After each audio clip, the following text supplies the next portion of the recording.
Newsflash! Penacony's Charmony Festival has entered its countdown phase. Accompanied by Clocky's TikToks, after 12 system hours, this grand celebration will commence with much fanfare. I already told you! We can talk things out! I'm sorry, Fluffy. I really have something urgent to attend to, so I had no choice but to resort to asking this favor of you all. Since you already know what you're doing, I'll also have to remind you of its risks. Hey, partner, what's with the hostility? I thought pulling this thing out was just a way of saying hello. For the last time, state your identity and purpose. My name's Boot Hill, and I'm a Galaxy Ranger. A Galaxy Ranger? You look like you seen a ghost. Did you think we all went extinct? Well, that's the price you pay for being off-grid for too long. The righteous heroes of the hunt would never hijack the Astral Express. I ain't hijacked anything. What, chatting with someone while holding the gun is considered a hijacking? It probably is.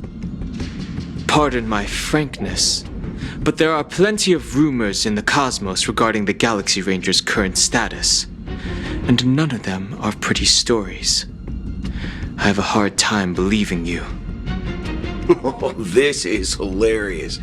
The tale that this bunch of fools spin is getting out of hand. There's even a bit about the Galaxy Rangers being turned into gibbons by Dr. Primitive, and they're in some valley screwing around on swings. Of course, I know you won't believe me, which is also why, similarly, I have a hard time believing that you're the real Nameless. See the bullets in this gun? 9mm, an eternal classic. I may need the Astral Express's help right now, but if you're an imposter just like that one, then this bullet might just end up in my head. I can't allow myself to be exposed to danger. That's just the way it goes, so you all have to first prove yourselves. Huh? Where are you going?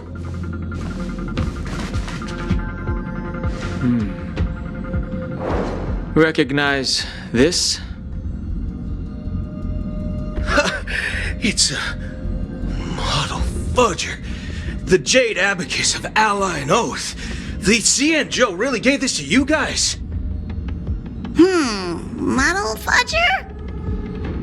This is the Jade Abacus gifted to the Express by the Shenzhou Luofu's general, Jing Yuan.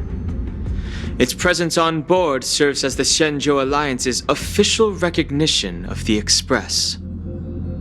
Is that enough? Not bad, kiddo.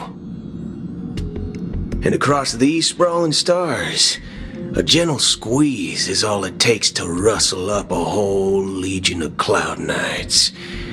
Now, I reckon that'd be one fudging sight to behold. Now it's your turn. Been ages since the Galaxy Rangers had the spotlight shown on them. We ain't equipped with such fancy gadgets.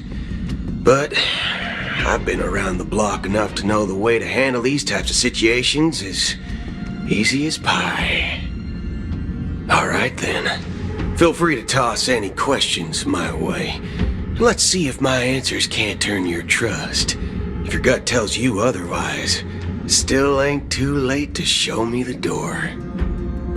And why would I play along? If I truly am a real Galaxy Ranger, you stand to lose nothing. All right then. Tell me, what kind of organization are the Galaxy Rangers? My friend, this question is a hard one. I don't think I can even consider us an organization to begin with. Everyone's on their own fated path along the hunt, with their own resolute sense of righteousness and not so welcome among such so-called universal values. This reply does not instill trust, and only makes your predicament more precarious. I'm guessing you're gonna ask about some form of shared faith, right? But us Galaxy Rangers don't need that sort of thing. What brings us together is a shared bottom line. Never bully the weak. Never kill the innocent. These oaths aren't some lofty beliefs, but the fundamental bottom line that one must never cross as a person. As Galaxy Rangers, we strictly adhere to the bottom line. When someone crosses them, the hunt's vengeance will surely come knocking. And in this moment, the other crucial meaning of bottom line comes into play. As long as you don't cross it, you're free to do whatever you please. You catch my drift? Second question. Why do you seek trouble with the Astral Express? I already said that I seek no trouble. I must go to Penacony for a matter, but I don't have an invite, and I can't even enter the family's hotel doors. If only I could borrow the Nameless's identity. The entire cosmos knows you're guests of the family. Aren't the Galaxy Rangers also esteemed guests? Well, you've hit the nail on the head. This is why I'm here. It's fine if I tell you. The Rangers are pursuing an imposter. A son of a nice lady posing as one of us. She's on Penacony right now. My informant is a memo keeper. She's the same as all mimetic organisms, appearing one moment and gone the next. She scares the fudge out of me. Still, she gave me some vital info. That Galaxy Ranger imposter. Who is it? Is that the third question? Is it a hard question? It isn't. Just that you might not believe me. That person calls herself Acheron, and according to our informant, she could be an emanator of nihility. That's impossible. That's what I said. Don't worry. When I first received the news, I had the exact same reaction as you. IX never gives anyone so much as a first glance, and that's perfectly normal. What reason would they have to bequeath strength unto mortals? Then you must know that emanators can also conceal their own identities, which, for many people, it's better that way. Otherwise, there'd be wanton bloodshed across the cosmos, or even, perhaps, turning their back on the path they're supposed to follow. I had the good fortune of running into an elation emanator. Its appearance was no different than that of those clowns. If it weren't through sheer luck that I got it drunk, I would have never known of its eminent status. Even in the purest hunt, you'll find the Xianzhou Alliance under the spotlight and Galaxy Rangers lurking in the shadows. Paths are inevitably concepts created by people and exist in planes beyond our understanding. To reckon that nihility emanators don't exist, well, maybe we just ain't nihilistic enough. So, do you understand now? Your companions are in danger, and it's pretty harrowing. If you don't want to believe me, you'd best send a message to them, but I'd advise you to move fast. We don't know what's happening in the dreamscape or how much of what the memo keeper said is true. And that Acheron, who knows what she intends to do.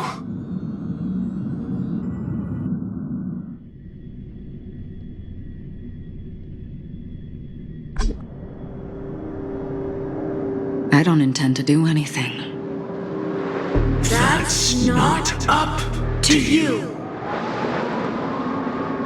Did you know?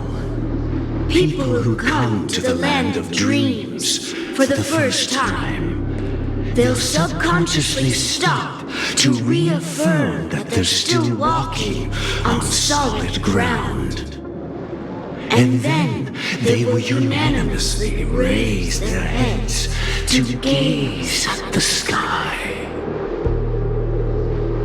Be it reality or dream, staring at the sky is instinctual for humanity. Since the day that the golden hour was completed, it's always been there, watching over every single night of decadence. But now this night sky has been mercilessly severed, dyed with the mist of nihility. And this whole event happened within the course of a single slash of a blade. A single slash of a blade isn't really accurate. It was actually 2 blades, just that the second one was faster. That's not the point. Many guests who weren't supposed to be invited have gathered at this banquet. Even if the harmony is all-embracing, I have no choice but to show some of them the door. For the sake of Penacony and the peace. The planet of festivities has no place for you, a puppet of nihility. Those who live in the shadows do not bear the right to tread the illuminated stage. Speaking of living in the shadows, there's probably not much difference between us. It's only polite to reveal your true self, at least when speaking to others. Penacony's Dream Master.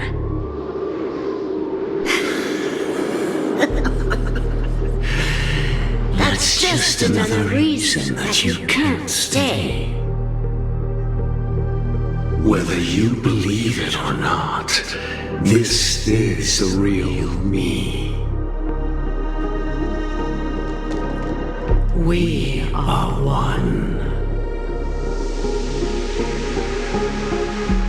Is this the unity that the family espouses? My mortal shell has long since dissipated. The Oak family's 107,336 offspring are now my eyes, ears, and mouths, spreading joy across dreams when required, and in times of essential need, exiling evil from this haven in my stead.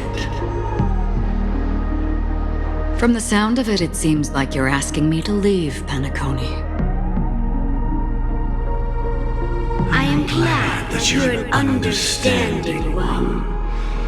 Alas, I'm not asking.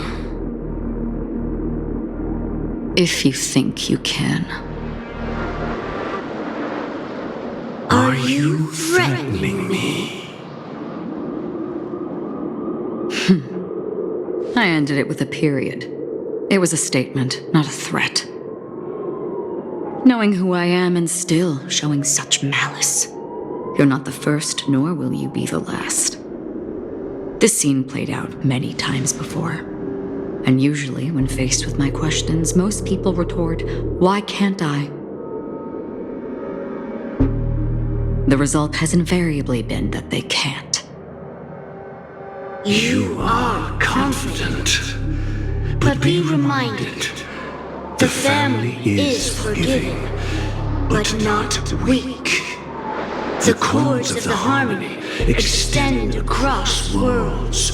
If you do not comply, when the blade is unsheathed for even a hair's breadth, you will never be able to escape the eternal Centurion's wrath in all of your lifetime. 137 individuals. That is how many heathens I have exiled since I became Dream Master. Among them were those who once severed my wings, and those who immolated my body. And here I stand again, about to add another mark to the tally. And you will die. I mean, all of you will.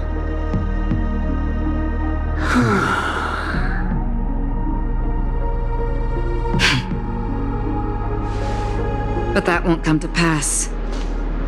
I'll do as you ask. I'll leave. A wise choice. I wasn't aware there was a choice.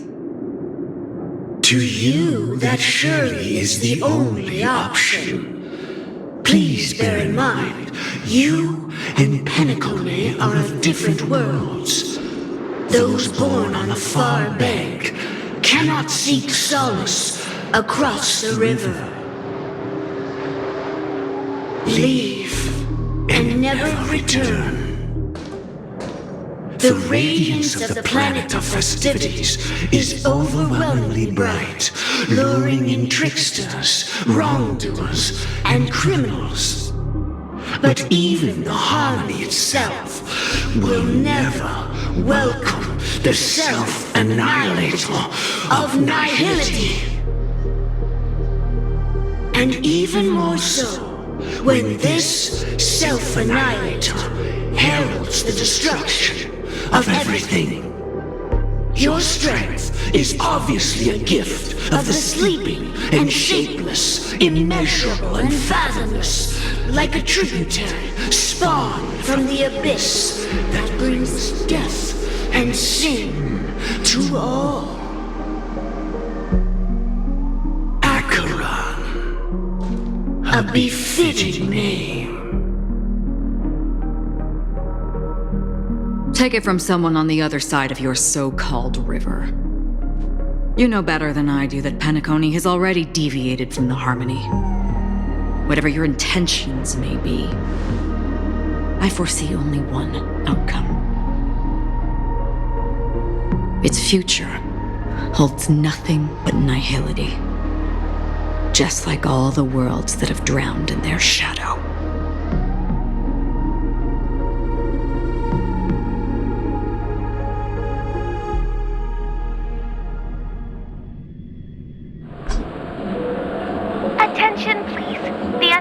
Event that occurred moments ago was due to a technical malfunction at Clock Studios theme park. The family has promptly responded to secure the area, and we're happy to report that there have been no injuries. Oh, I swear that was no movie shoot. So many chips fell from the sky, and I even caught one of them. But it vanished in an instant before my very eyes. Excuse me. Are you talking about the Clock Studios theme park incident? Yeah, what about it? Oh, Miss Robin! Am I seeing things right? No need to worry. I apologize for any inconvenience caused to your delightful dream journey. What you just mentioned about the chips really piqued my interest. Would you mind providing more details about the incident? Oh, it was just... those chips you normally see everywhere. The green ones? They fell from the sky as if it were raining. And then those chips simply disappeared. It appears to be the dream sim tech the Iris family has been developing. Huh? Miss Robin, you mean those chips were all part of a performance? But I really... Shh. This technology hasn't been made public yet. It was originally planned to debut at the Charmony Festival, but it seems it's been leaked. Can you help me keep this secret? raining chips were supposed to be part of my act. Oh, I see. Then it all makes sense now. I'll do anything to help make the Charmony Festival a success. Thank you. As appreciation, I'd like to give you a token gift. This button is... Press it at just the right moment in the celebration, and there could be an unexpected treat in store for you. All right, it looks like there are other guests who are also confused. I'll have to excuse myself. Please, enjoy the dreamscape.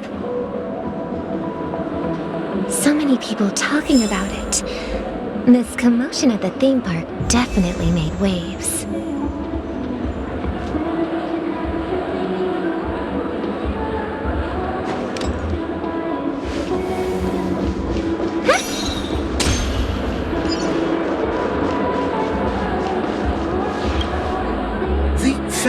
Promised they would protect the guests within the dreamscape, but I witnessed a group of organic life forms making their way to the theme park.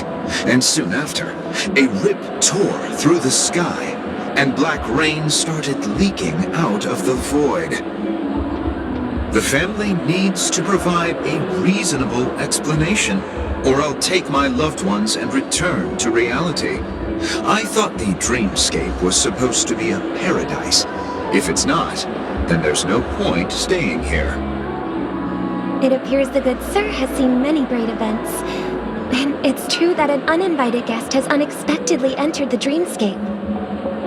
However, their target is not the ordinary guests, but the ambassadors of the IPC. The family will certainly ensure that the safety of the guests is of the highest importance. Miss Robin, I know the Bloodhound family has already sealed off the theme park and has control over the situation, but it won't resolve the problem. The family can try their best to protect their reputation, but as a guest, I don't wish to gamble with my life. But as you can see, sir, no innocent bystanders were affected in this incident. Perhaps the dreamscape is not as perfect as promised, but there's no place safer than dreams under the family's rule. I believe you know this better than I do. If this incident happened in real life, how many people would be able to walk away from it? I could stay here, but keep in mind, guests come to Penacony to enjoy the dreamscapes. They do not wish to be entangled in a conflict between the family and the IPC, so let's not have any more unnecessary incidents. Of course. With the Charmony Festival about to commence, we will spare no effort in our preparations. Rest assured. To express our apologies, the family has arranged this gift for the guests. Thank you for understanding.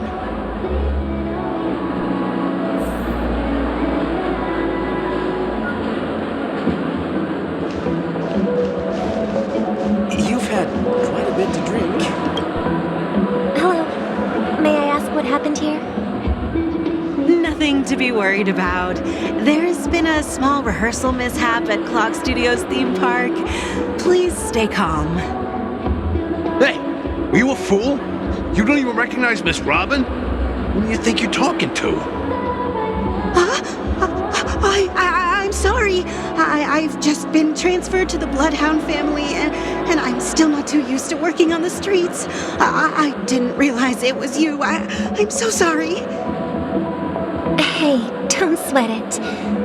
You guys have a tough job. I know how it is. How's the situation looking?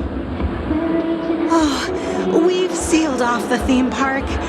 Most guests are used to bizarre phenomena in the dreamscape, and so far, no threats have been detected. We can expect order to be restored soon. Rest assured, Miss Robin will intensify our patrols to ensure that no incidents occur. I trust you guys. But regarding what happened in the theme park, what do you hounds think about it? It's okay. Feel free to speak your mind. Well... Actually, I was there shortly after it happened. Is it true that the IPC's ambassadors came with ill intent? And that Galaxy Ranger who easily cut through the sky? Miss Robin, tell you the truth, everyone's been talking about it. The myriad factions on Penacony have already been causing unease for everyone. Thank you all for your loyalty towards the family. The planet of festivities has indeed run into some trouble. The representative from the IPC, he's trying to regain ownership of Penacony and is prepared for a hostile takeover. Of course, the family did not agree. The result of the failed negotiations is as you see it now. No wonder. So this is the main reason why the IPC staff are banned from entering the dreamscape. Did they apprehend the troublemaker in the end? Don't worry. Mr. Sunday is currently tracking his whereabouts, and I'll have something to show for it soon.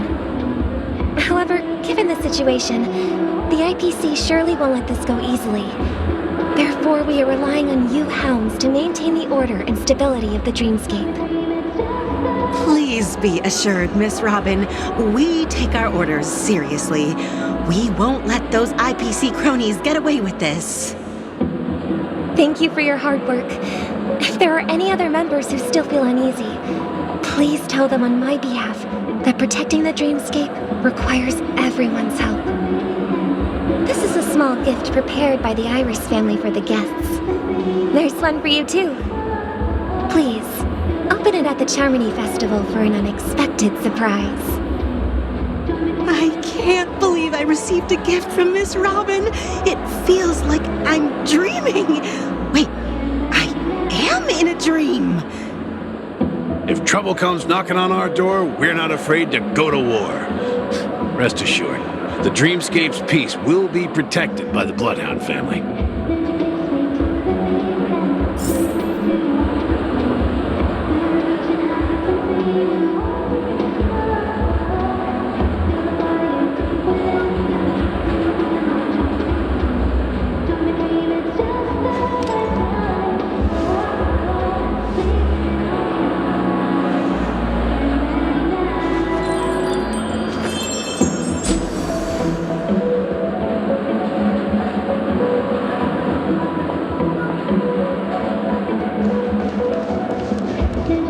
You've had quite a bit to drink.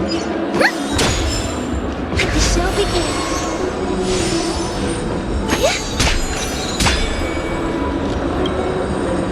Miss Robin?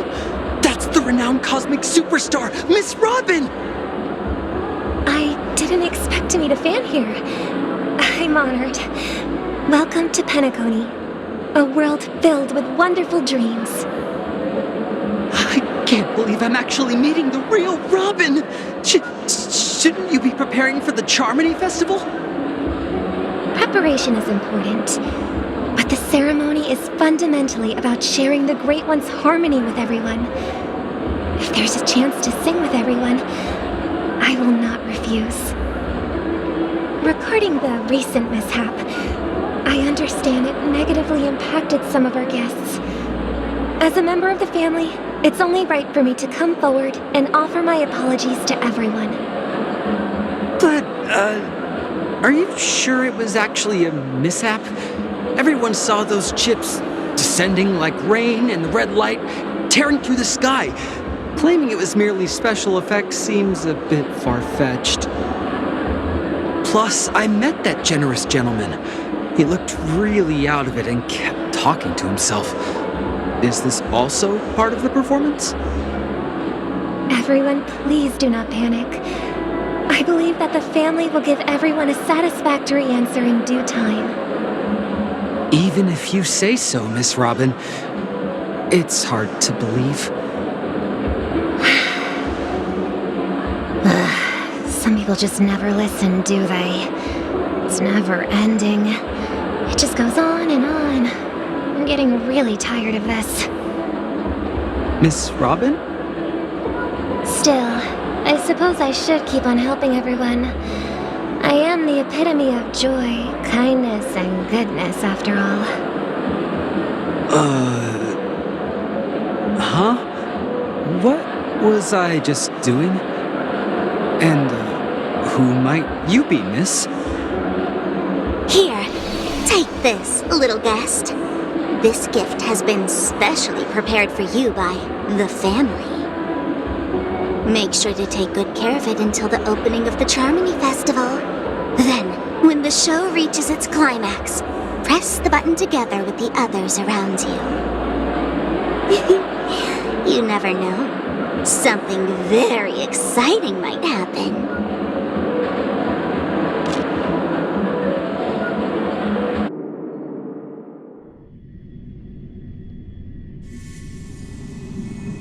We're back to where it all began. You entered the golden hour from this place. And it is also from here where you will enter the true Penacony. It is a pleasure to journey alongside you once more. But it's time I laid bare the entire truth before you. As you might have heard, I also go by another name. Stellaron Hunter Sam.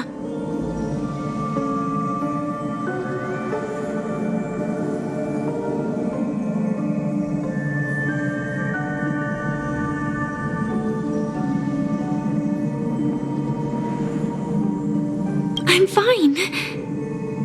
Sorry, I hope I haven't scared you. I know you have many questions. Do you remember when we encountered death in that strange dreamscape? When I was caught by that meme? In that instant before it killed me? I saw the reflection of another dreamscape in its ghastly pupils. So, following the clues in the script, I came up with some theories about the meme. That's why I instructed Silverwolf to issue invitations, drawing everyone to the Dreams Hotel. I intended to call upon death before you arrived, to solve the riddle using more direct means, and then invite you to join. However, contrary to my wishes, I couldn't defy the script, and I didn't get a chance to explain it to you. It is how you see now. I was impaled by the bladed wings of death. The heavy pressure of concentrated memoria miasma exploded in my mind as if it was actually reality. But after the momentary numbness subsided, I found that my body was absolutely unscathed. I was still alive. And it was just as I thought. I had arrived at a place starkly different from this beautiful dream. Beneath the dreamscape of Penacony lies another, more chaotic, more primal memory zone. Its name? Land of the Exiles. And so, then I returned to the hotel in the dreamscape, hoping to tell you of its existence. Yet I could not reveal my own identity. So, I could only divert your party's attention and lure you away from the battlefield. And after all my attempts proved futile, it wasn't until not long ago when a crimson blade of light shattered the high wall of the dream, causing you all to fall far into the abyssal depths of the dreamscape, that I was able to awaken you and your companions one by one. And that's it. That is all that's happened so far. I know it's tough to believe all this without reservations. I just want to say, you are very close to the final answer. Just one more thing needs to be done. And then I can prove it to you. Now, let's leave this place. Please close your eyes. Take a deep breath and visualize the dreamscape's outline in your heart. And remember, remember. You must not open your eyes at all times. 3, 2, 1. Don't be afraid. The one who has come to greet us has arrived.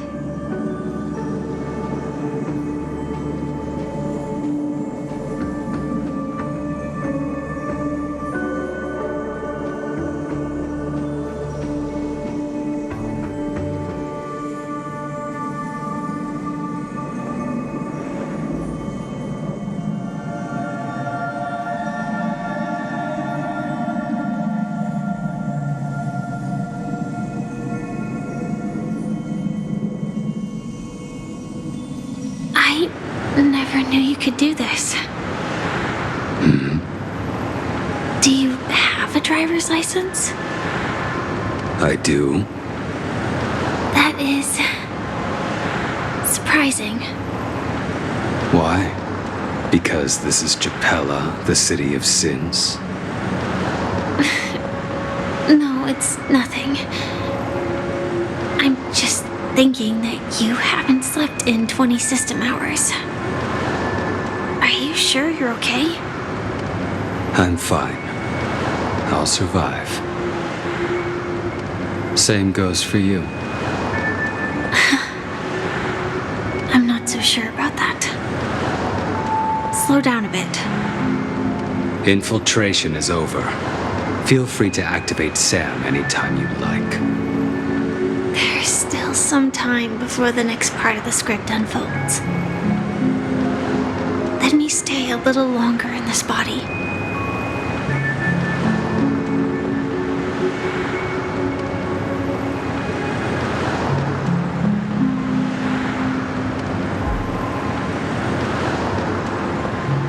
Such a long tunnel. Didn't feel this long when I set off. In half a system hour, it will lead us to Kafka. And then comes the downfall of the Japella Brotherhood. Is that also part of the script? It's in your script too. Sorry. I didn't notice. Their destiny won't change just because of your selective ignorance. I told you before, it's a bad habit. What about you then?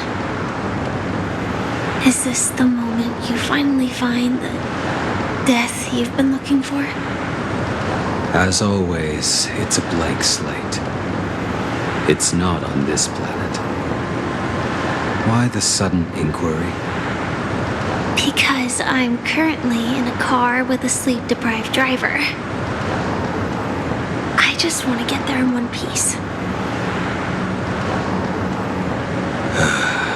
This car has full self-driving capabilities.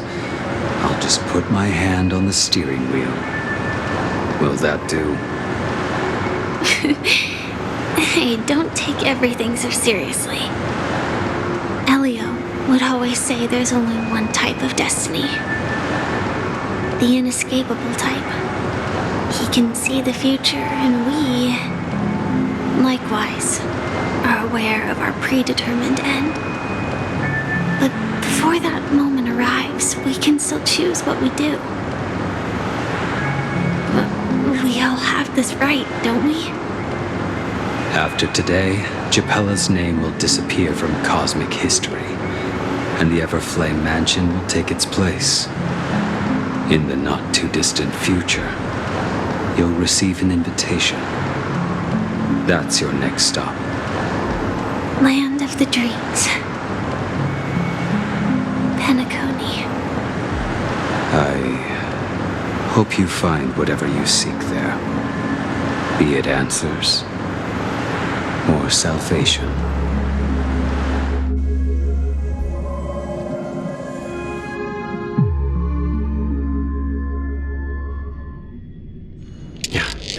Glad to see you're safe and sound.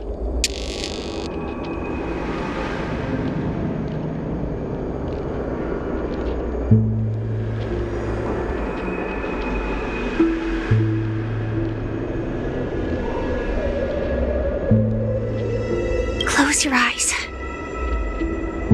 This is the answer. Isn't it incredible? The monster that we have always known as Death is actually the guardian of the land of the exiles. It abides by a certain rule, abducting people from their dreams and bringing them here. The question that has been perplexing us, does death really exist in the dreamscape, appears to be a cognitive trap. It was laid by those orchestrating events from the shadows to cover up the truth behind the disappearances and the existence of this fortress known as Dreamflux Reef. Every emergence of that meme is related to the Watchmaker. Since Dreamflux Reef is where it brings its captives, it's likely that many of our long-standing questions will be answered in this place. The atmosphere here is starkly different from the beautiful dream. There are no regulators here like the family, and they all look like they're mildly dazed. But from the whispers of the residents, I've heard a familiar name. Gallagher. It's that man again. Always in the right place at the right time. Though that does save us the trouble of looking for him. Himiko and March have already made a move. Get ready. We're about to set off. The real dreamscape, the land of the exiles. Before we go, should we speak to everyone first?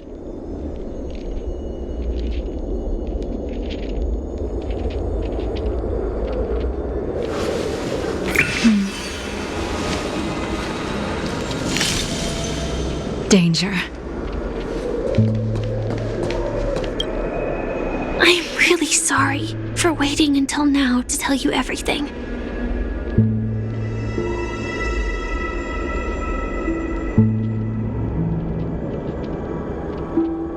Two reasons. Firstly, the script. In the future that Elio saw, Sam and the Astral Express's confrontation was inevitable. I tried to break the shackles of the prophecy, but this is as far as I could go. That aside, there were also my personal motives. I wished to travel with you as Firefly, and not Sam.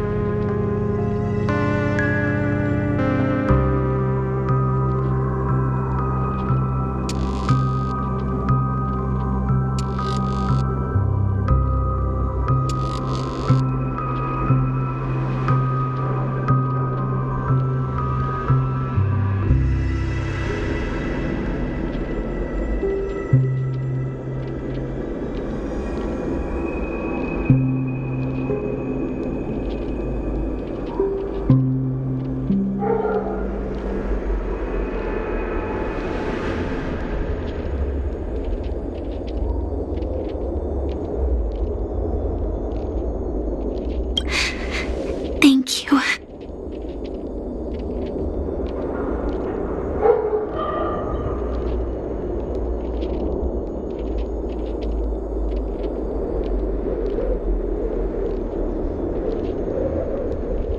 Elio only gave me one instruction. Allow the Astral Express to pursue the Grand Legacy. It means that the Watchmaker's legacy holds great significance to trailblazing. And to you. Elio's scripts used to revolve and expand around certain specific Stellarons. But with your appearance, this condition has apparently ceased to be appropriate. Perhaps he also saw the impossible in the future.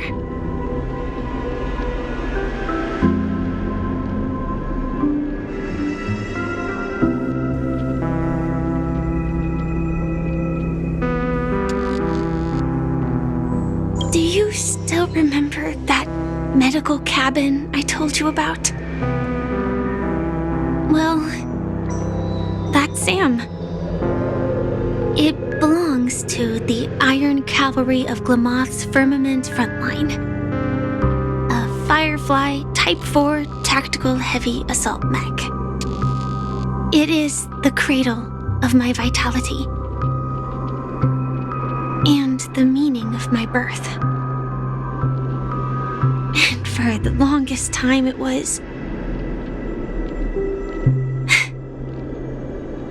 how I should have looked to the rest of the world.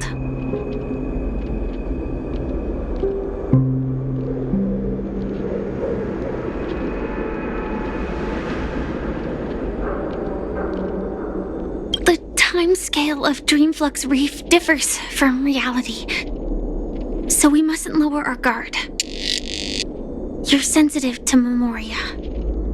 A slight misstep, and you could get lost in this memory zone.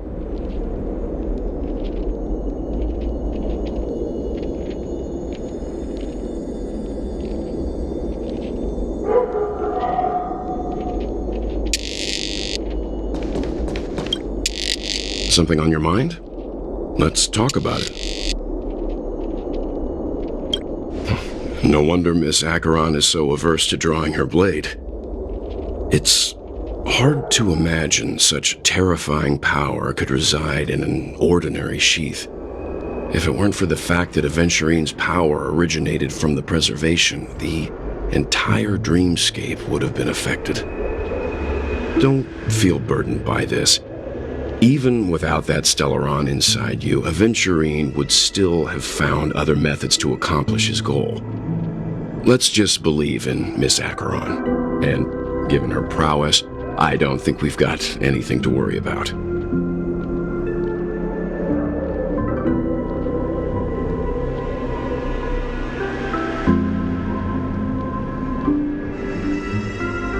During your investigation, he shared a vital piece of information. Mikhail, the former watchmaker who collaborated with the family to construct the Penacony we're familiar with today, had a falling out with the family for specific reasons. But this is precisely where the problem lies.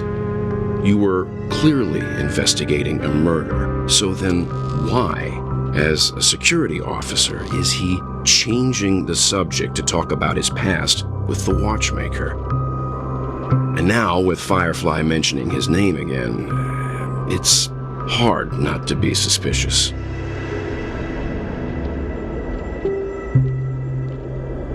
Before we found you, she'd already revealed her Stellaron Hunter identity and shared a lot of information.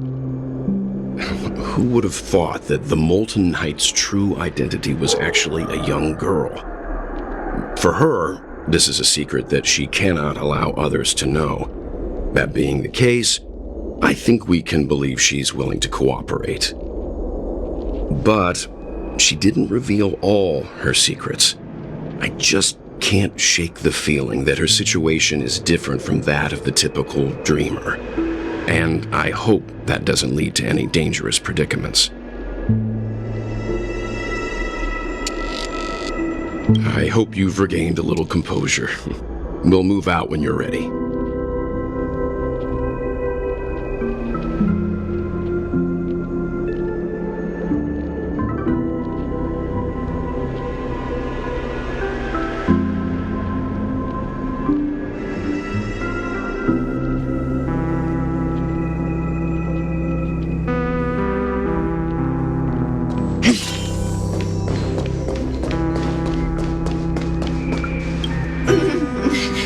Welcome to heaven. Dreams, true or false, all are ephemeral. Might as well drink more Soul Glad instead.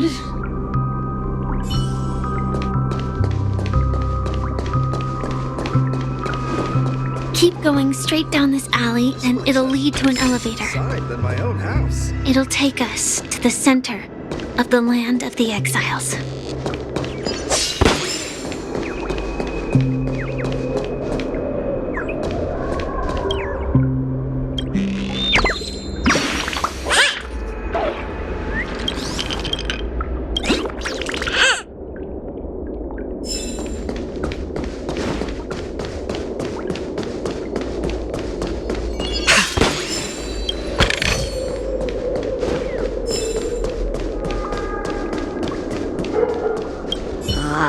Did you also get kicked out of the beautiful dream?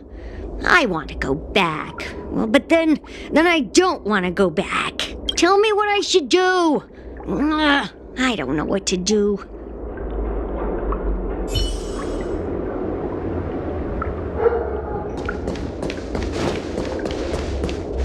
Hi there, friend from a distant land. I hear the Watchmaker's legacy is right here. Let's say we go treasure hunting.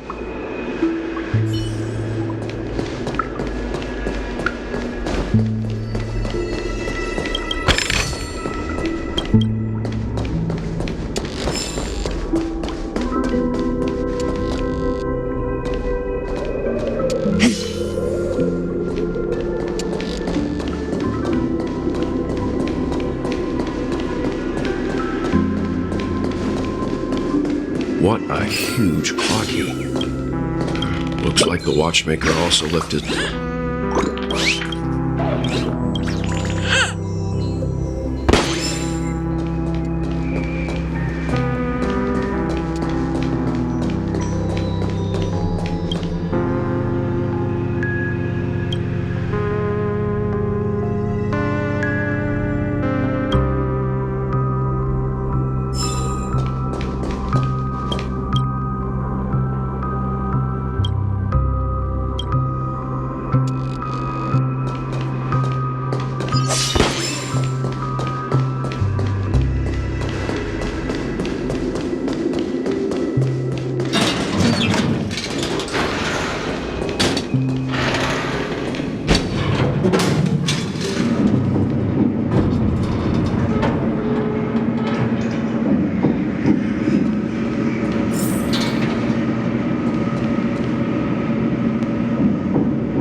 Unbelievable.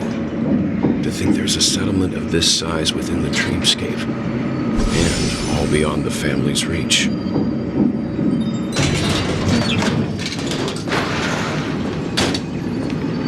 The atmosphere in this fortress is pretty different from that in the beautiful dream.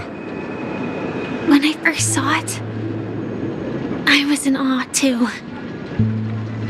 The sky here, it's like a reflection of the 12 dreamscapes. What's even more bizarre is that this place is also separated into trade and residential areas. The layout may be simple, but the facilities are very comprehensive. It seems that there are quite a number of people living here. Though both dreamscapes have distinct styles, the architectural designs are quite similar. Works of the same hand, perhaps. Hard not to speculate on the connection. But there's no point in overthinking things. Let's meet up with Himiko and the others first. Take a right turn at the end of this road and you'll reach the trade district. There are more people there. And perhaps someone knows where she is. Not coming with us? The Astral Express likely needs room for some internal deliberation. In the meantime, I'll try and locate Gallagher. Sure.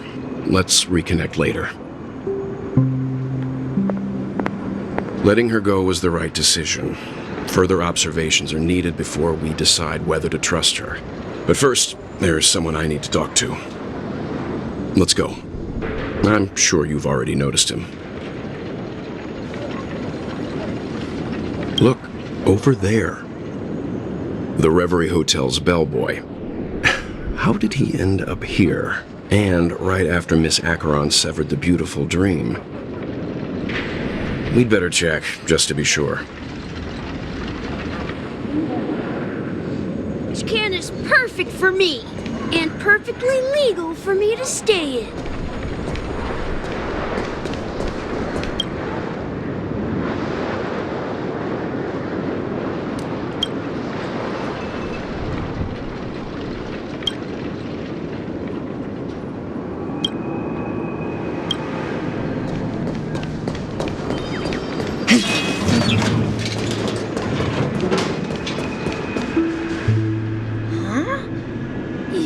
guest from before.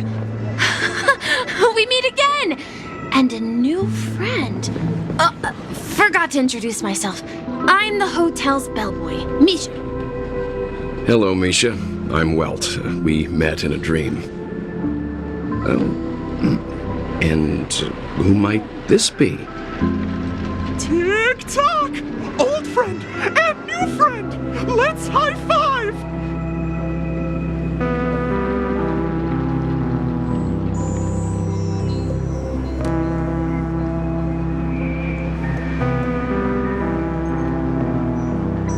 You're a memory zone meme?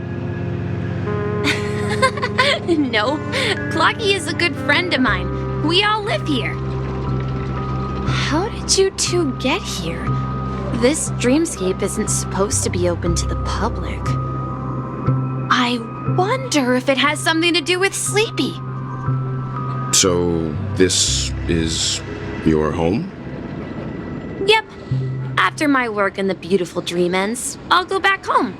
Commuting used to be more convenient, but ever since travel became cumbersome, Sleepy started ferrying people back and forth between the two dreamscapes. This Sleepy. Can you describe what it looks like? Sleepy is a memory zone meme. Looks fierce and has many eyes. But it's actually really well behaved. Gallagher's been taking care of it.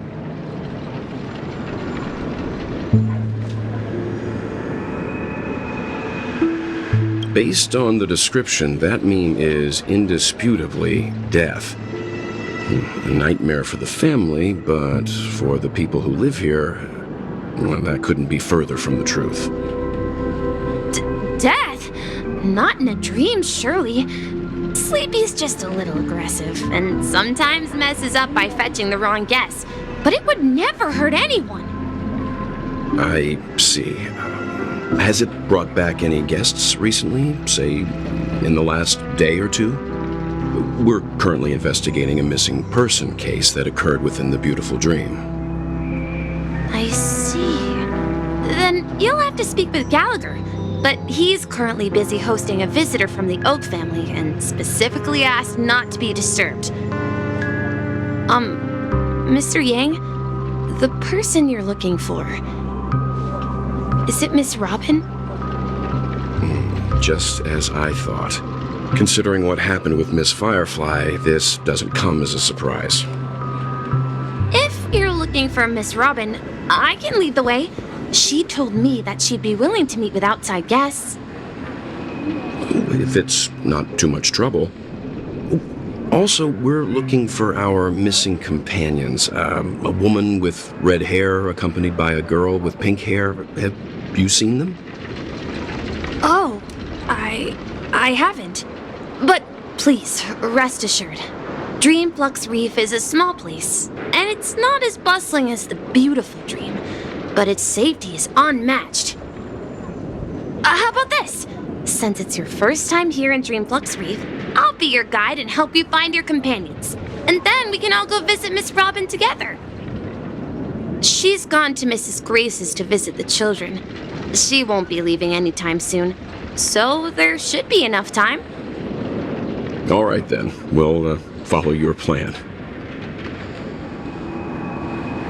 Well, we now know the answer to both murder cases that have caused such commotion in Penacony. As for the intentions of the mastermind behind it all, we're still none the wiser.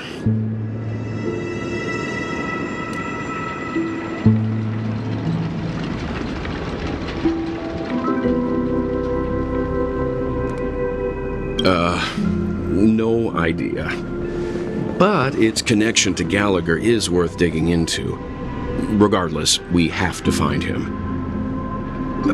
Say, you mentioned before that you saw Clocky that only you could see, right?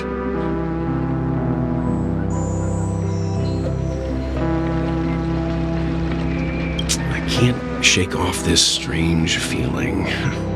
Am I really still so young at heart? Forget it. It's not important. We'd better just follow Misha.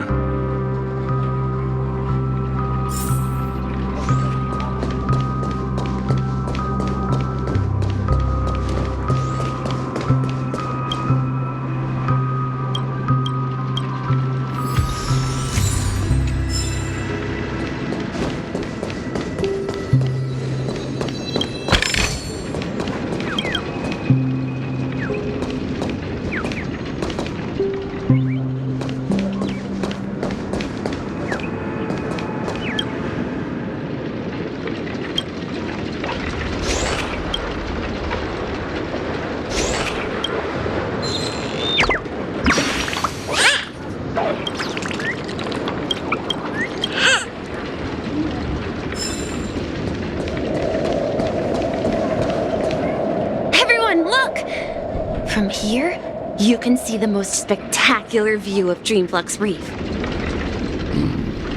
A black hole? No. An accretion disk formed from consolidated memoria? Was Dreamflux Reef built on such unstable memoria? Oh, so Mr. Yang is also versed in memoria dynamics. I was just trying to figure out how to explain this huge hole to everyone. I bet you guys have a lot in common with Miss Kami.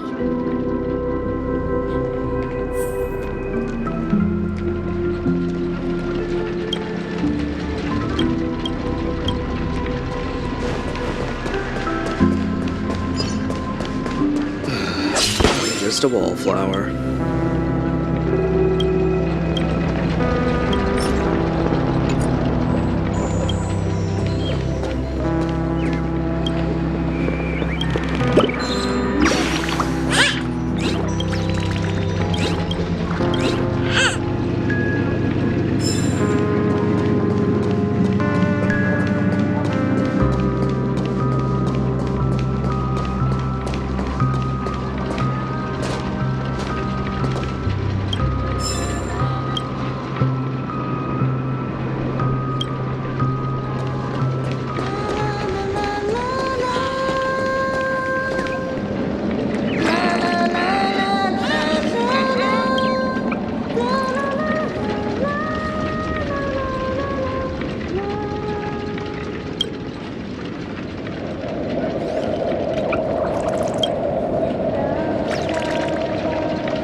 Calculations are finally done.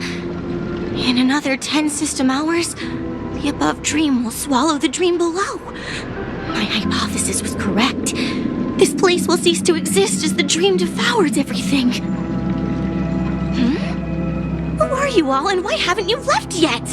This place is about to disappear.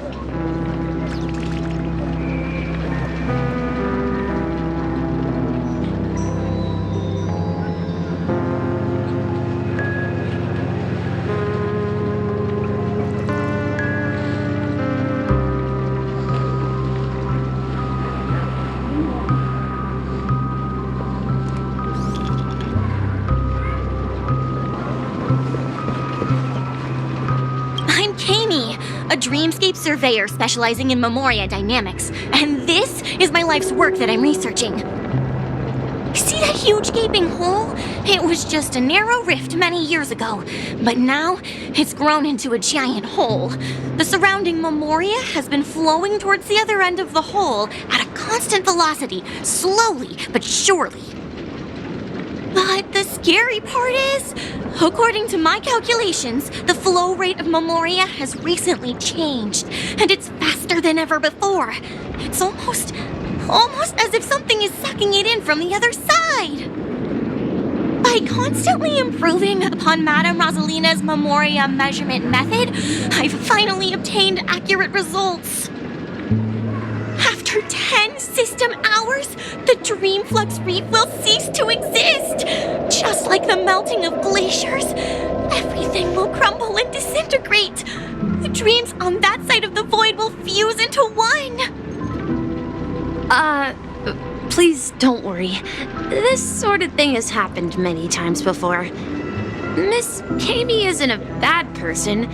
She's just a bit lost in her own world. She'll probably realize she's wrong soon enough. You don't say. There was something else that piqued my interest. Who is Madame Rosalina? Oh, do you know her too? Or are you also a fan of Memoria Dynamics? We're very interested in Madame Rosalina's achievements. Could you tell us a little more about them? Why, of course! She's an excellent scholar of Memoria Dynamics, and the first person to apply Memoria rate measurement methodology on interstellar travelers. Regrettably, due to the presence of the Garden of Recollection, ordinary people don't pay much attention to the nature of Memoria. She departed this world without much fame, leaving only a few thin journals behind. I came to Penacony to learn more about my idol, and went to great lengths to seek out Dreamflux Reef, all because this is her final resting place. Prodigies always meet their demise prematurely. If only Madame Rosalina had more time, she would have discovered a way to reverse the flow of Memoria. I felt it. The source is in the golden hour. There is a certain anomalous presence stirring the currents of the memory zone. I must uncover more concrete proof. I must convince everyone. Does the name Madame Rosalina sound familiar to you?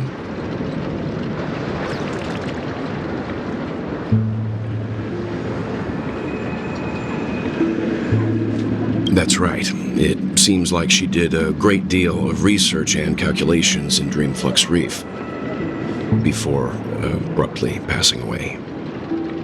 Miss Kami regularly mentions her.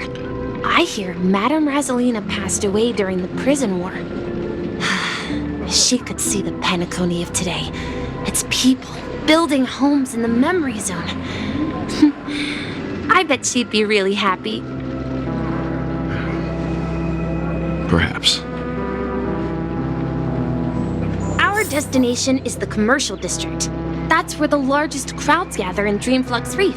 We might be able to find the others there.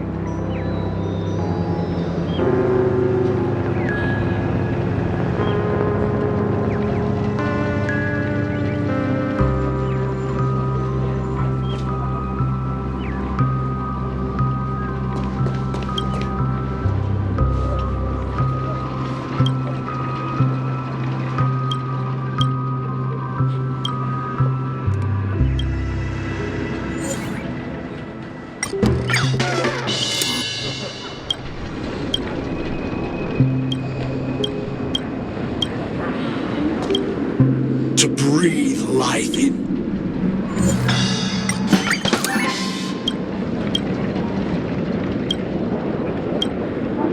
To breathe life into it is my celestial duty.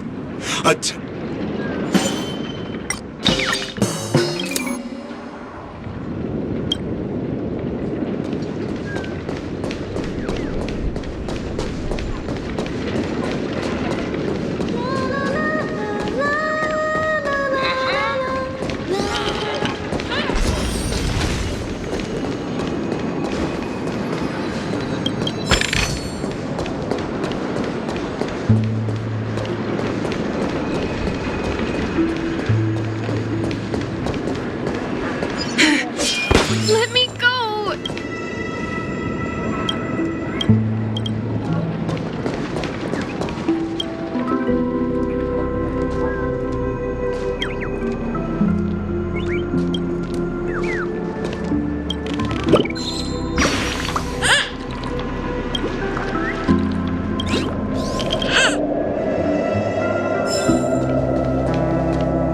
Ghost! There's a ghost! Don't come near me! Oh my. I'm human and so are you. Can you get a grip? Mr. Yang and Mr. Trailblazer, I've been waiting for you. Quickly, come help. I bumped into a member of the family on the way here. He was so scared and I just wanted to calm him down. But... Let me go! Let me go! I've only done good in my life. Why can't I rest in peace after death? Well, this is how it turned out.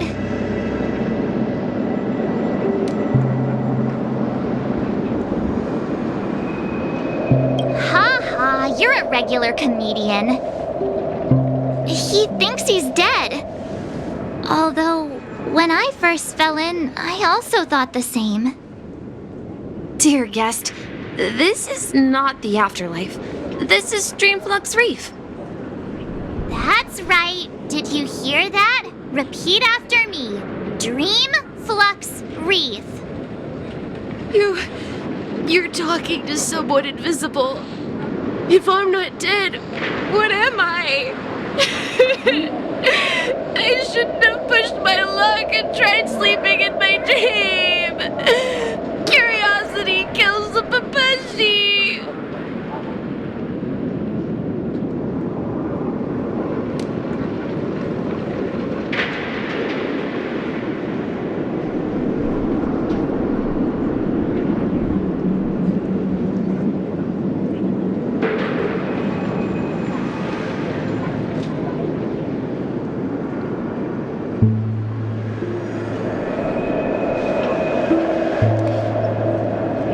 Stop asking! You'll alert the monsters! All the dead are right here. All of them! You're not talking about the memory zone meme, are you? Don't say that name! It's all your fault. They're coming!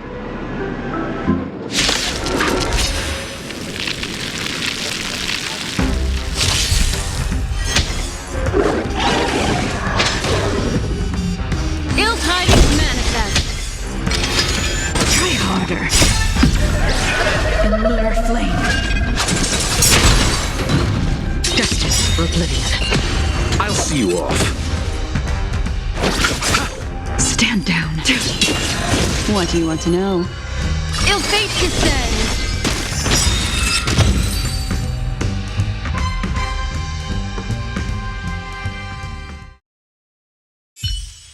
He passed out. His intense negative emotions attracted the nearby memory zone memes. I see. But why aren't the other people around here scared? Unlike in the Sweet Dream, people here don't see memory zone memes as dangerous monsters. And even if they pose a threat, people can easily escape by forcing a wake-up call. But we can't just leave this man here. Can we take him somewhere safe? We can ask Jessie for help. I've gotten to know many locals while waiting for you guys. Everyone here is living a self-sufficient life. I don't know how to describe it, but this place feels... Done for!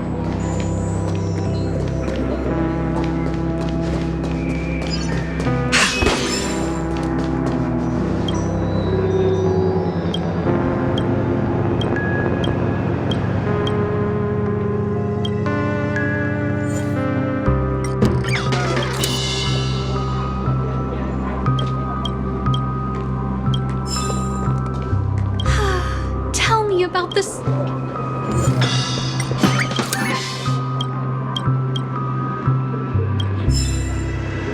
How about a little impromptu?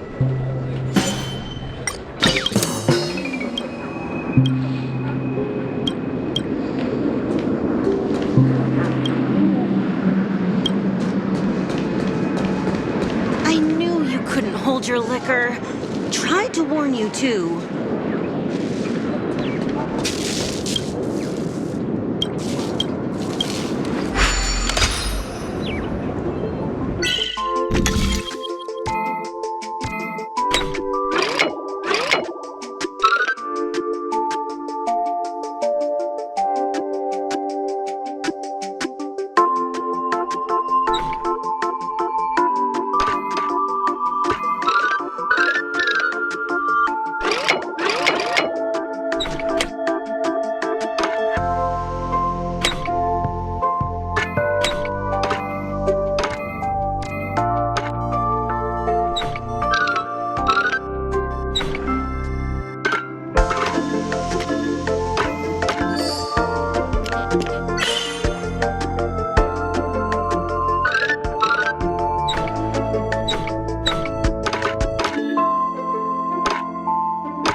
Let's see how you handle a stroke of genius like this.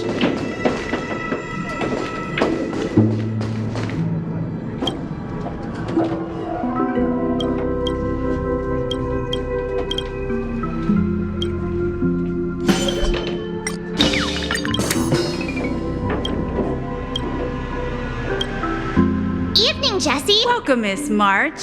Who might these be? These two are my friends.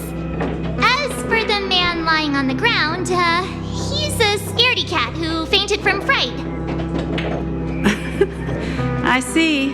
Another poor guy who accidentally ended up here. I'll take care of him. There have been a lot of new faces lately. Things must be tough in the beautiful dream. The few remaining havens of freedom in Asdana will soon face trouble. Do such things often happen here? Not really, but they're becoming more frequent now.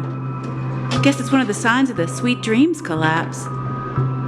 This man has had quite the shock. Could you help me find a Halovian lady, March? Her songs can heal mental wounds. A Halovian lady? That must be Robin. She's also here in Dreamflux Reef. Huh? Robin? But I thought she... Oh, right.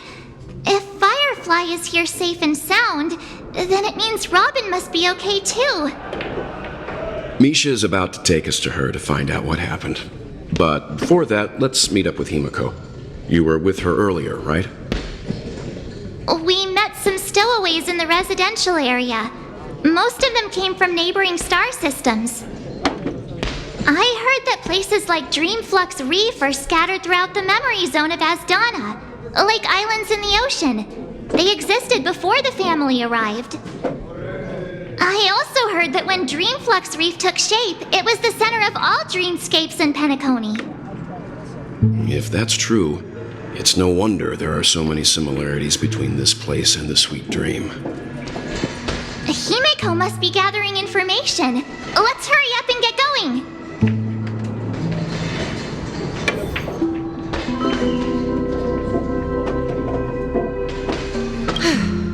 This right here's what being a cow...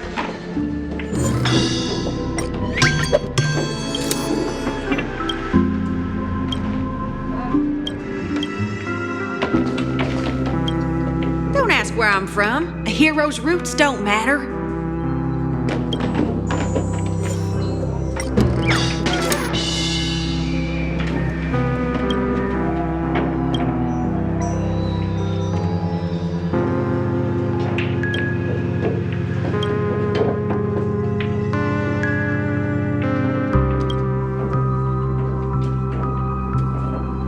Let's see how you handle a stroke of genius like this.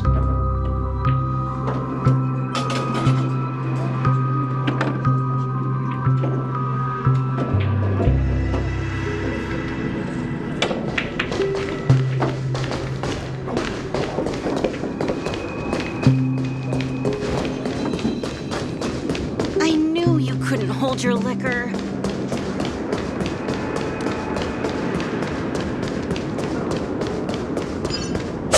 Let's have a toast to Dreamscape, stranger.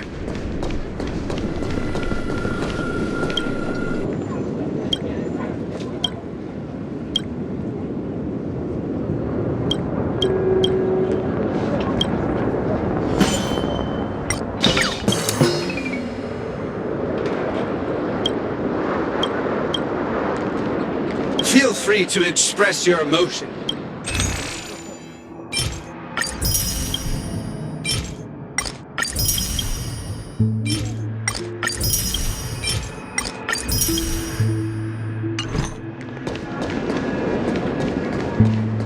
This is where we split up. She can't be too far away.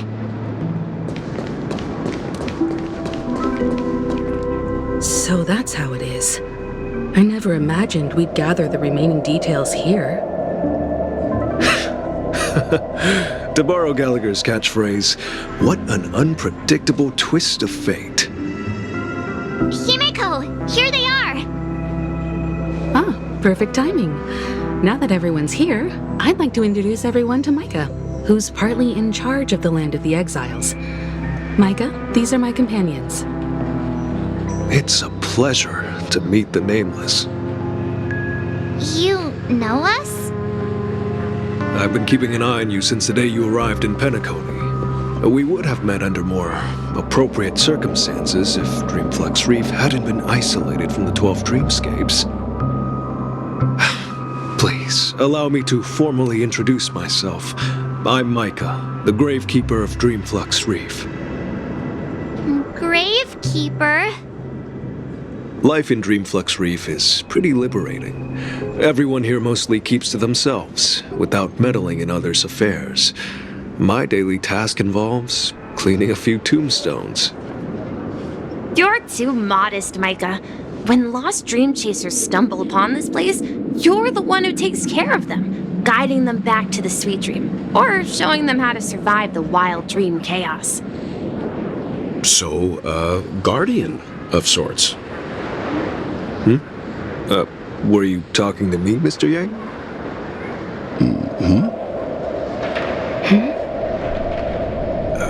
On that note, Mr. Mika, which tombstones are you referring to? We didn't come across any graveyard when we arrived. They're actually just symbolic stones.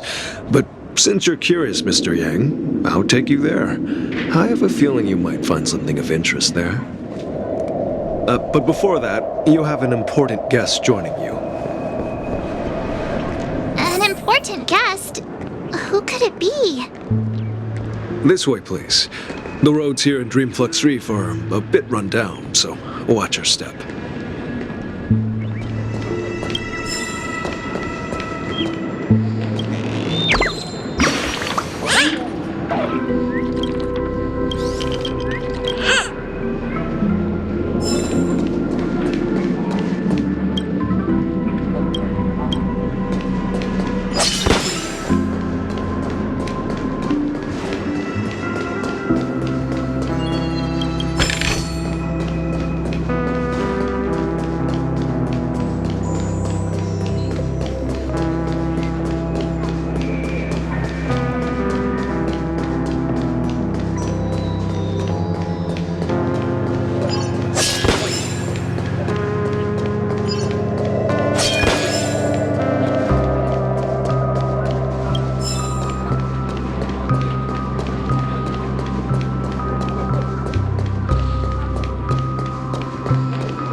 So this is the so-called freedom of organic life forms.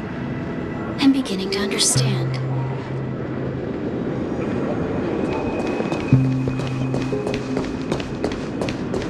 I remember when this place was all hustling and bustling. Oh, now look at it. Nothing is spared from the decay of time.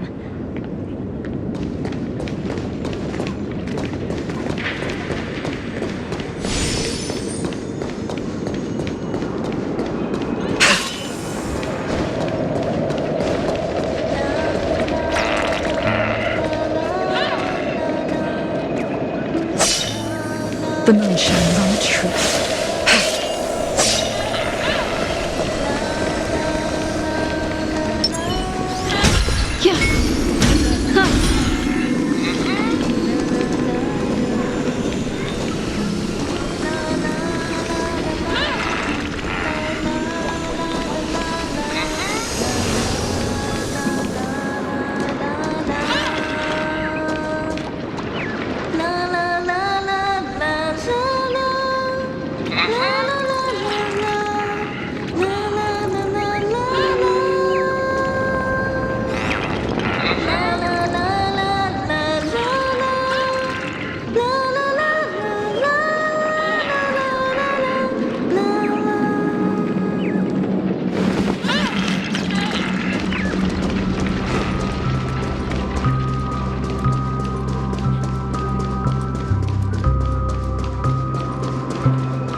There she is. It really is her! Miss Robin!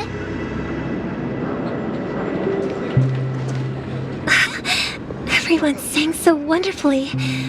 It's not often that I tried this music style, but I've gained some valuable insights from it. Oh, I can't thank you enough, Robin. Well, these kids have... It was nothing, Grace. I merely taught them how to sing. It was you who brought hope into their lives. Life must be quite difficult for them in reality, I imagine. That's right. Whenever it's time to say goodbye to these kids, they're reluctant to leave. But I've explored every corner of Dreamflux Reef, talked to everyone I met, and they all told me the same thing. This shattered dream is not worth clinging to. It seems you truly are a child of the Harmony. Emma and Andy are orphans I took under my wing. Carol there, with her blind eyes, used to work at a nutrition center in the outer ring of Penacony. And as for Gary, he's been living with autism since he was a child. They're not old enough to enter the sweet dream managed by the family. If we compare people to birds, these kids are like fledglings with impaired wings. But in this dream, well, they can fly freely. Even if they stumble along the way, well, they're still relying on their own strength. And me, an old lady with no legs. Well, without this dream, I couldn't even walk toward them. I'm glad that you found a new life here in Penacony. It's just... Don't worry, Robin. Dreams have their significance, but they aren't everything. Both the children and I understand this. No matter how long we fly through this dream, we will one day return to reality. But you know what? Emma and Gary aren't plagued by their insecurities anymore. No, and Carol is learning how to cope with her blindness. And Andy is livelier than ever. Well, even I've become more optimistic. You see, in dreams, we learn how to live. Once we return to reality, we learn how to survive. And should our feathers be damaged, then we share our wings with one another.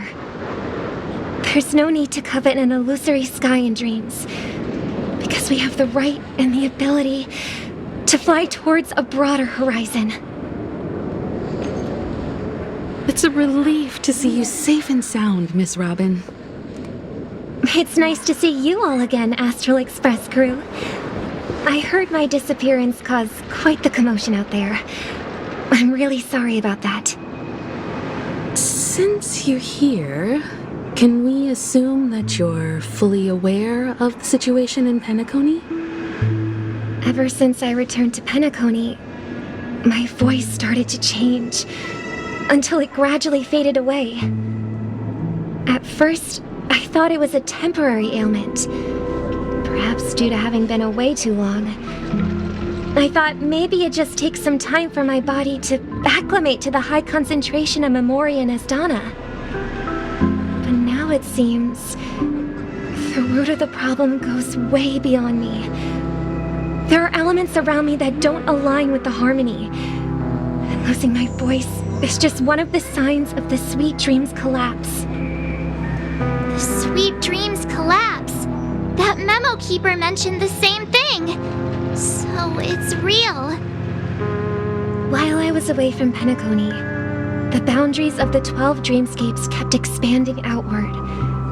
But whenever I mentioned the anomalies in my dreams, all the family heads refused to talk about it.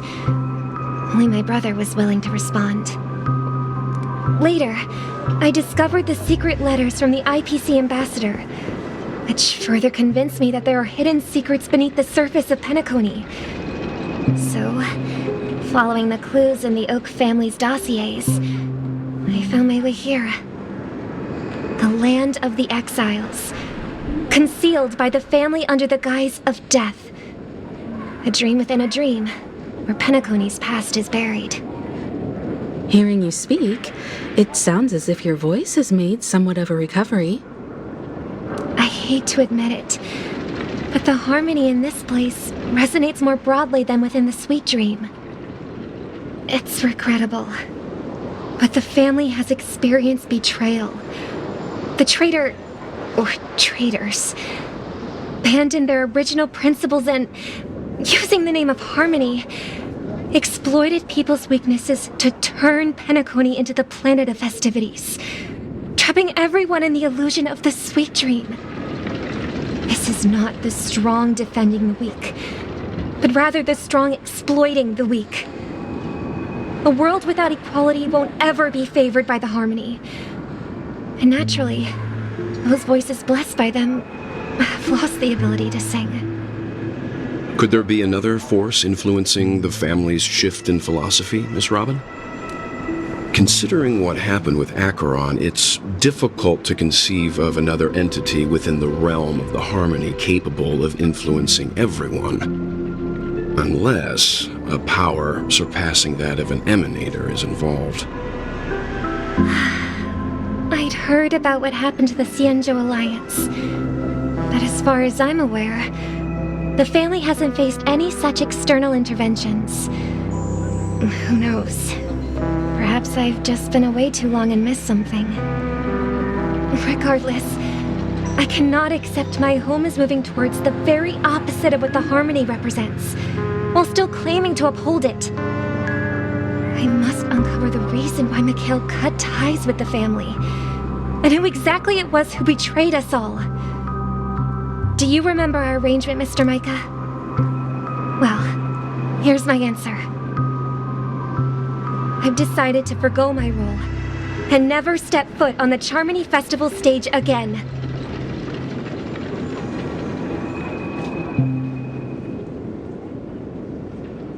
Look here, brother. A little bird. Looks like a fledgling Charmony dove. But Charmony doves don't live here.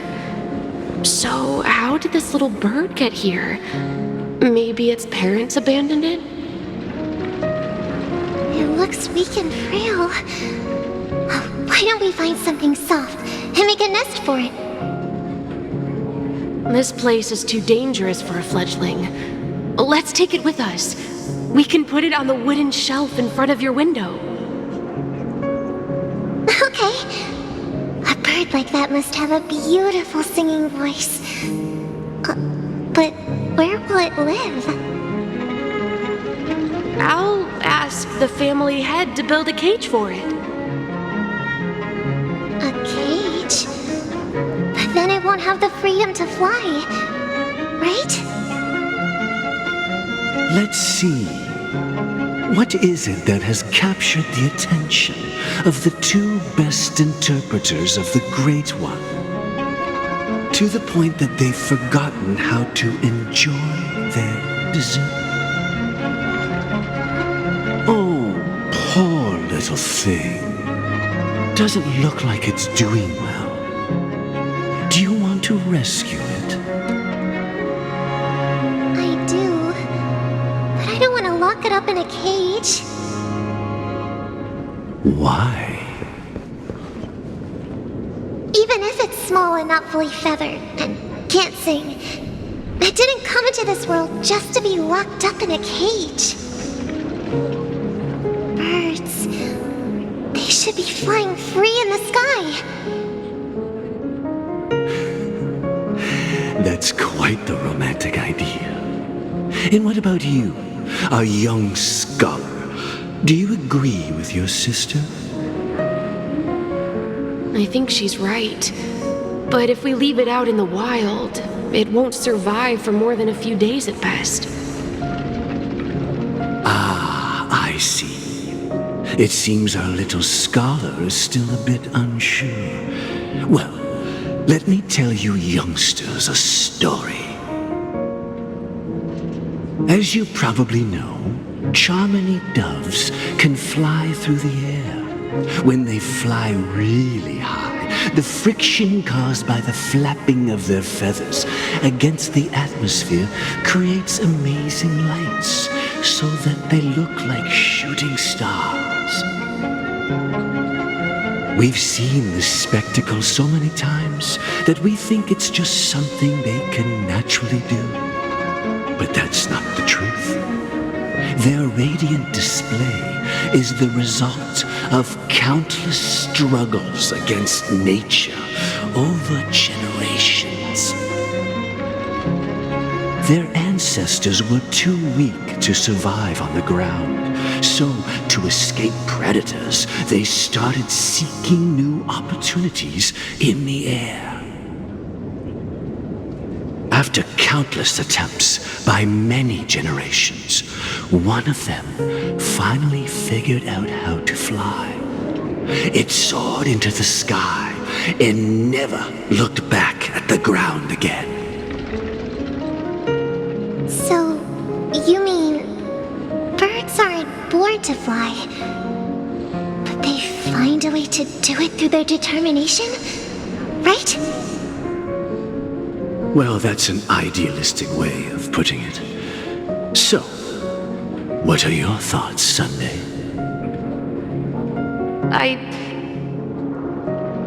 I think people believe birds are meant to fly because they've never seen those birds crashing to their death. That's an interesting perspective. So, have you decided what to do with the bird now? For now, I'll keep it in a cage until it can take care of itself because I want it to live, no matter what. Well said, kids. It seems each of you has found your own answer. Your insights are truly remarkable, and I hope they come true in their own way. We will take good care of it, won't we, brother? Yeah, but Mr. Gopherwood, there's one thing I don't quite understand. And what might that be, my son? What if this little Charmony dove never learns to fly in the end? I mean, if there are fledglings in this world that can never fly throughout their lives, should we let them go back to the sky, only to see them crash to the ground and die? Talking in your sleep, Birdie? Time to wake up.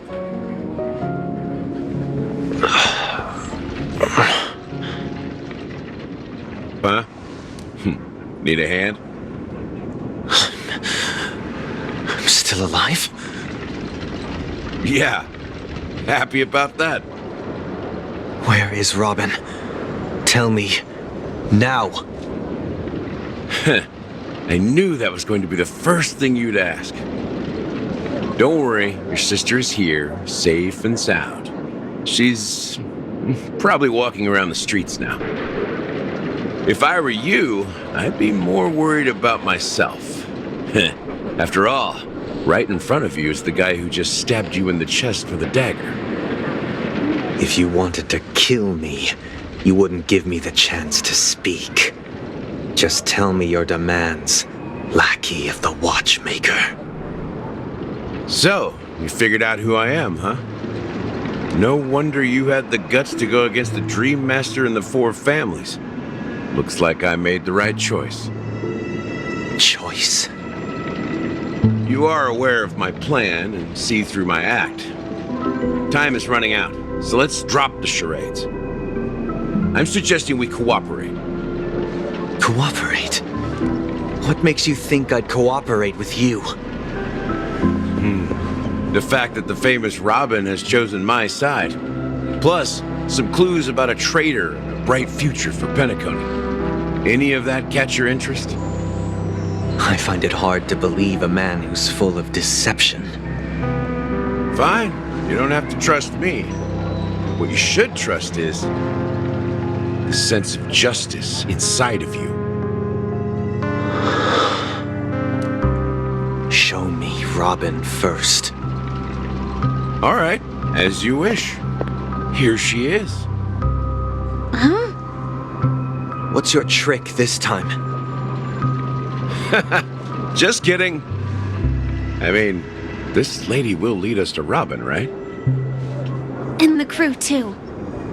There are too many people who you owe an explanation. That'd be great. Please follow me, Honorable Oak family head. Now, all the actors are on the stage.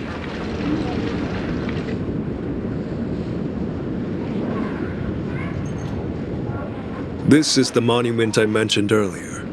The names inscribed on it should be familiar to all of you. Rosalina and Tiernan. When Penacony was known as a frontier prison, it was the Trailblazers who connected it with the stars.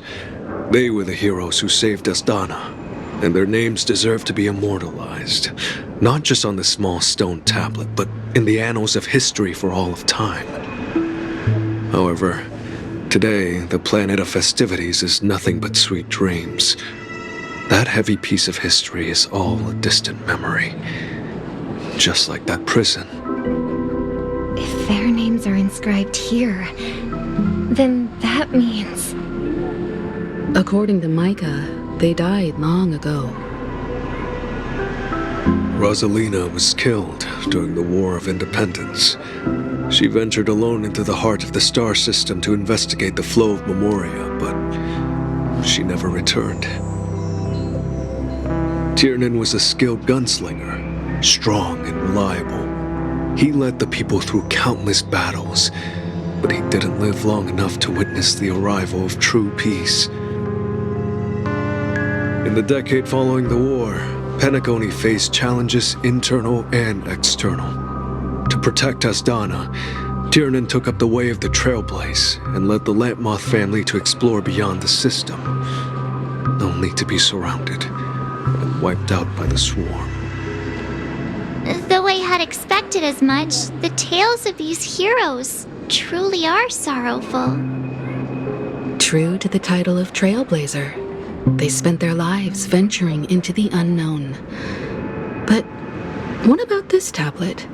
There are no names carved on it. When Dreamflux Reef was created, its owner was still alive.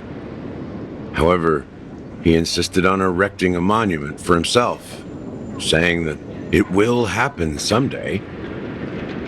Here we meet again. Everyone from the Astral Express. Robin.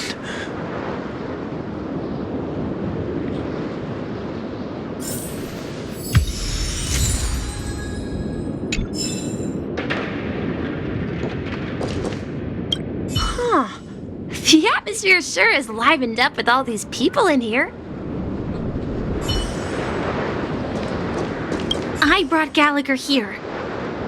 It's time to face the truth.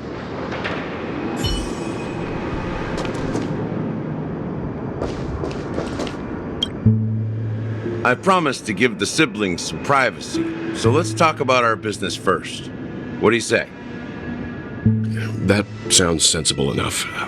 Since you went through the trouble of gathering the family head, the crew, and the Stellaron hunters, I'm guessing you have something important to say, Mr. Gallagher? Oh, is it that obvious? The look on your face is practically screaming, I'm the one behind all this. You're right, Mr. Yang. It is indeed time to come clean on everything. The siblings already know what they need to, and they've made their choice. But you, Nameless, arrived a bit late. So it's only fair that I answer your questions. Before we begin, let me reintroduce myself. I'm the founder of Dreamflux Reef, the deputy of the Watchmaker, and the one who sent out that invitation. As Gallagher, the history fictionologist, I humbly extend my greetings to you all. History fictionologist? So what? Everything you told us was made up? Well, don't worry. Almost everything I shared was true. Well, Except for the part about the family accepting me back. I double-checked with Micah, and everything he said about the family, the watchmaker, and Mikhail is true. Thank you for your understanding. Now let's get down to business.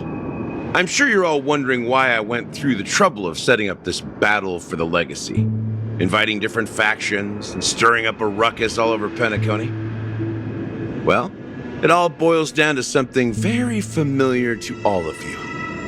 The Stellaron. The Stellaron? But how is that possible? Penacony is a free-flowing interstellar hub. There are no signs of contamination whatsoever. You're totally correct. So, care to take a guess at what that means?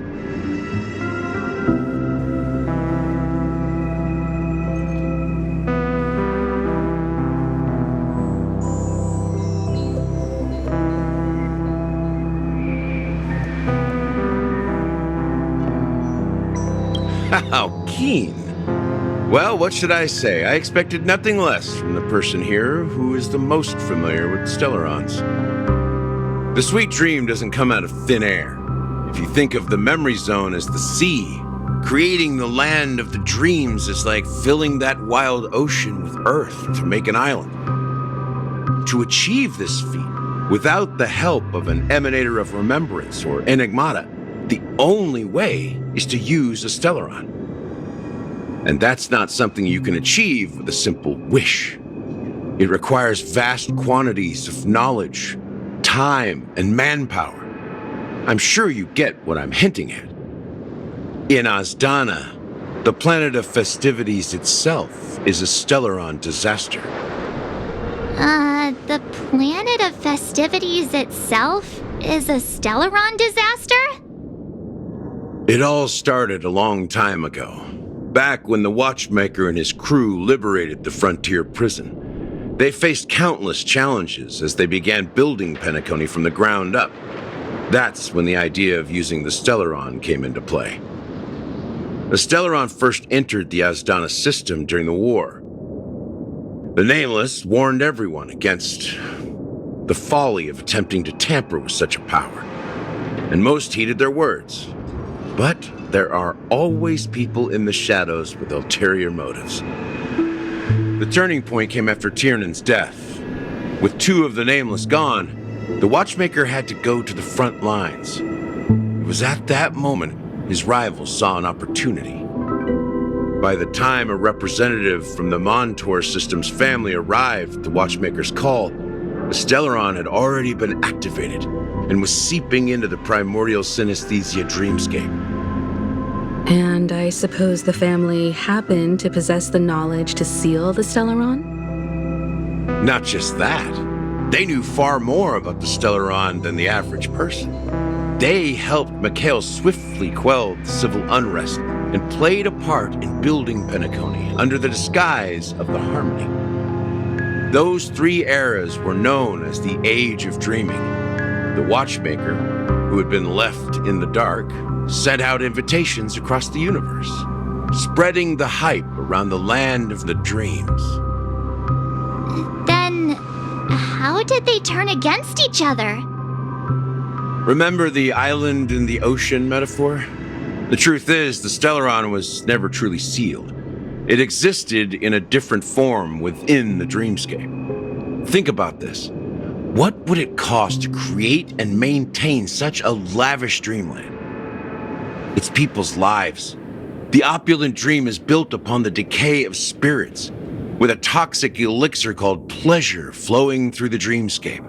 It tempts people to indulge in the dreamscape, and gradually their minds succumb, becoming nourishment for the sweet dream.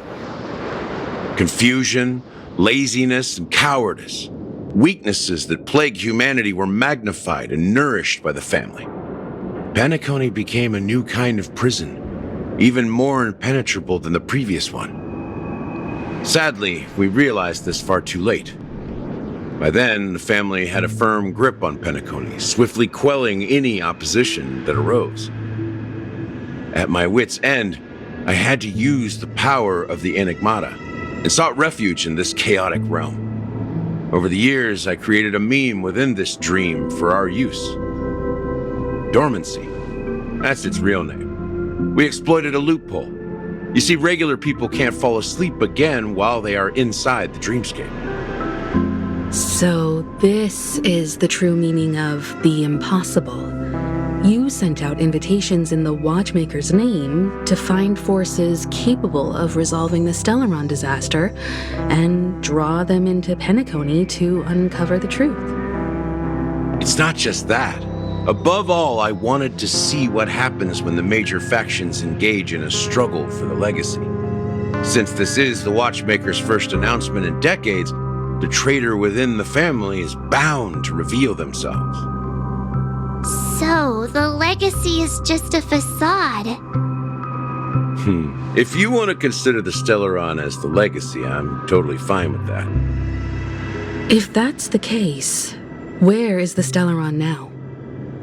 That's a question for Mr. Wings. The Stellaron is still under the family's control, and as the head of the Oak family, I'm sure he holds all the answers.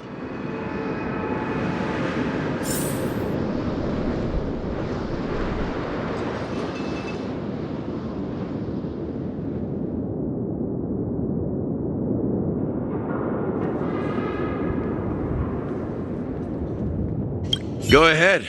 I'm sure Mr. Wings holds all the answers. As I suspected, the core of this issue lies within the Stellaron. You all look quite serious. Is there anything I can do to help?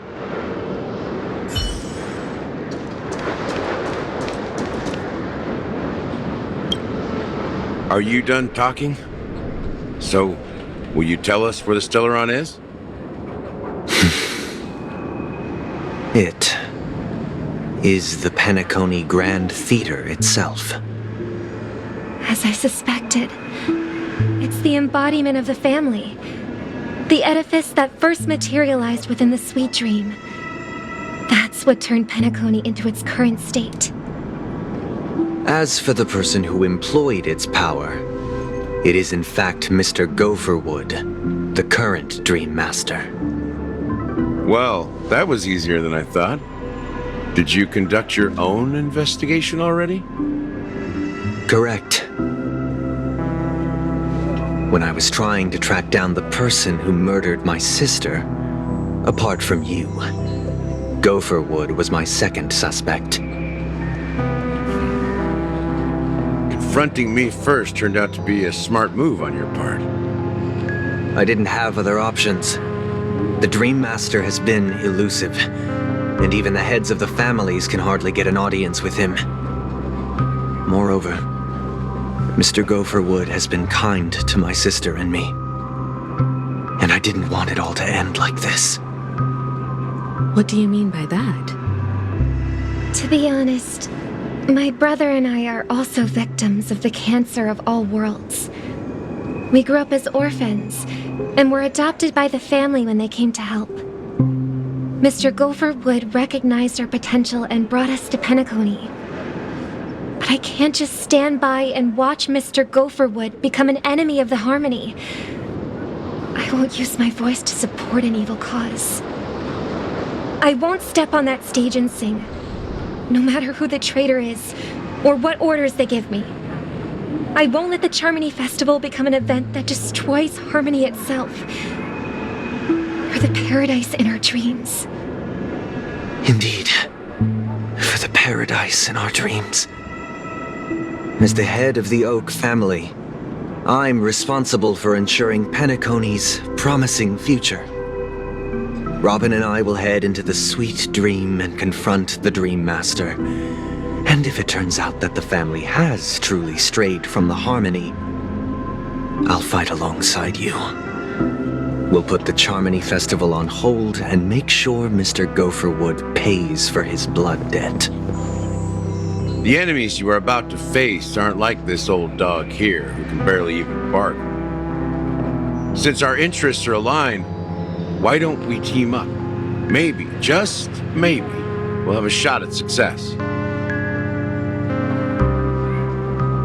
We have always been following in the footsteps of our nameless predecessors, and there's no reason to stop now.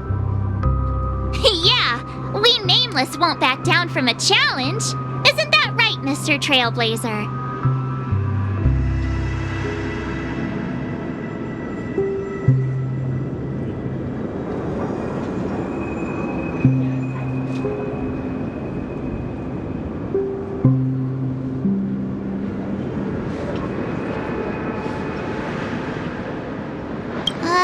That line actually makes me a bit nervous. Rest assured, sitting on the sidelines isn't in our nature. Mr. Sunday, Miss Robin, I'm willing to accompany you on behalf of the Astral Express.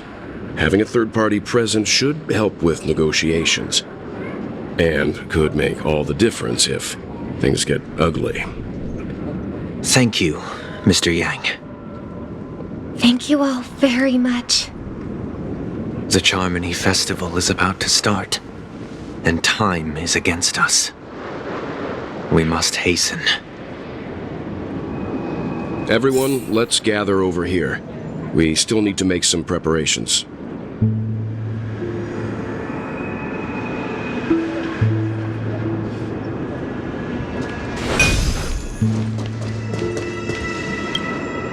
I may have been quick to step up to the plate, but confronting the Dream Master could be a very dangerous affair.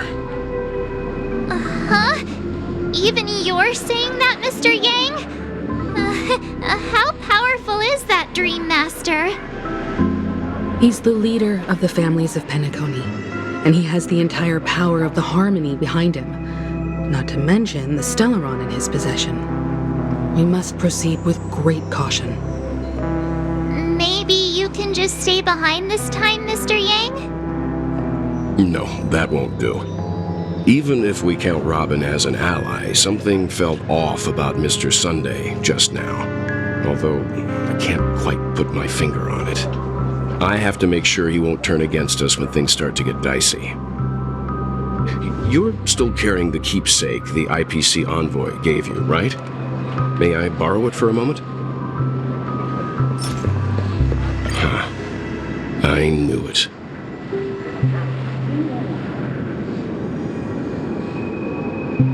As I suspected, this chip Aventurine gave to you is actually a miniature transmitter. If I'm right, he intends to use it to track your location or contact you when needed. As it so happens, this may actually be of some use in the current situation. Aventurine? Is he still alive? And what does he have to do with our mission to confront the Dream Master? Remember what I said earlier? Working with the IPC is a way to keep the family in check. If negotiations go south and the family show their true colors by going after the Stellaron, I'll use this transmitter to send a message to the IPC. It'll be just the opportunity the IPC ambassador was hoping for. The only question mark in all of this is Aventurine's current status. But the IPC is always listening, especially senior strategic investment department heads like him. Getting the message across shouldn't be a problem. Good luck to you, Welt. Well, you take care too. If anything goes wrong, don't worry about me. Just make sure to seal the Stellaron. Spoken like a true hero. Even if the Dream Master is innocent, the family's corruption runs deep. I won't make the same mistake Mikhail did. Let's wish him the best of luck. Don't you have something else to tell us, Gallagher? Why would you say so? Before we departed, the conductor asked us to inquire about the three Nameless in Penacony. We've already collected intel about Brazelina and Tiernan, so the only one left is legwork. If I'm not mistaken, we've already met him somewhere, haven't we? It's not enough to say meet, but the answer is pretty obvious. After all, I've hinted at it in quite an evident way. I've been watching over you ever since I received a reply from the Astral Express, and I've seen the great effort you all put into linking different realms together across the cosmos. And now, after getting this far all in one piece, you have truly proven yourselves. Miss Himiko, were you the one who repaired the Express and got it sailing through the cosmos again? Yes. And you two, young Nameless, you have very interesting life stories and extraordinary skills.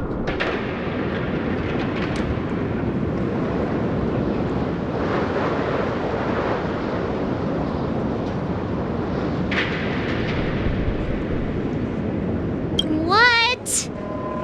Hey, you can't just make up titles like that. You're full of energy. Please send my regards to the conductor, Pom Pom. Please let them know that their friend had fond memories from his time aboard the Express, which he reminisced on every time he had a good drink. As for the last Nameless, he embarked, disembarked, and embarked again, traveling in a great circle, ending up back where he started. On his deathbed, he told me to find the Astral Express and deliver an invitation to the future Nameless. He left behind a special gift, a true legacy.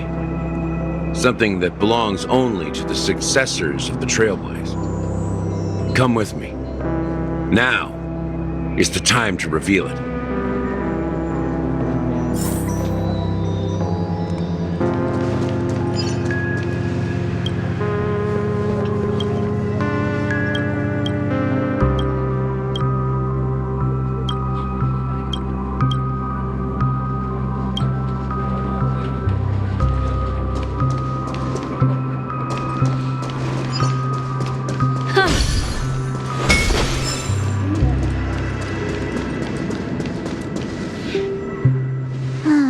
Back here again. Sometimes I feel like you're still alive, old friend. Like you've still got so much to say and do. I've kept my promise, brought the future Trailblazers you've waited so long for. I don't know why you were so obsessed with that train, but I remember your last words. Don't let us down, old man.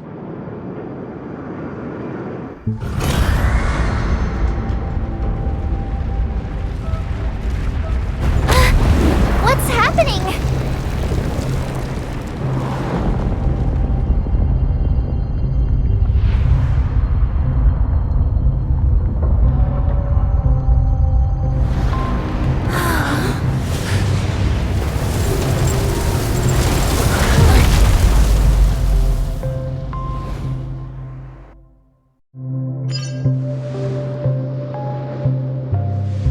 Go ahead.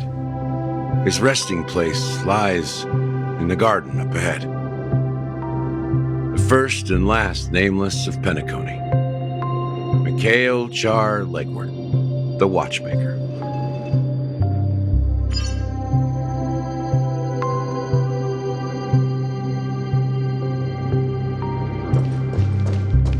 Yeah.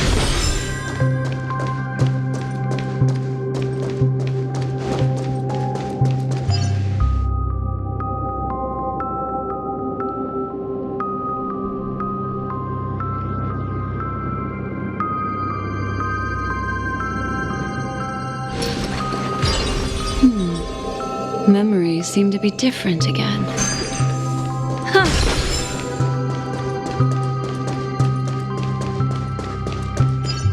Huh.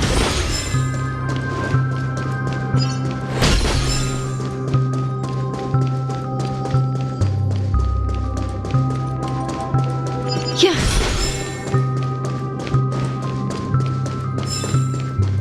Huh.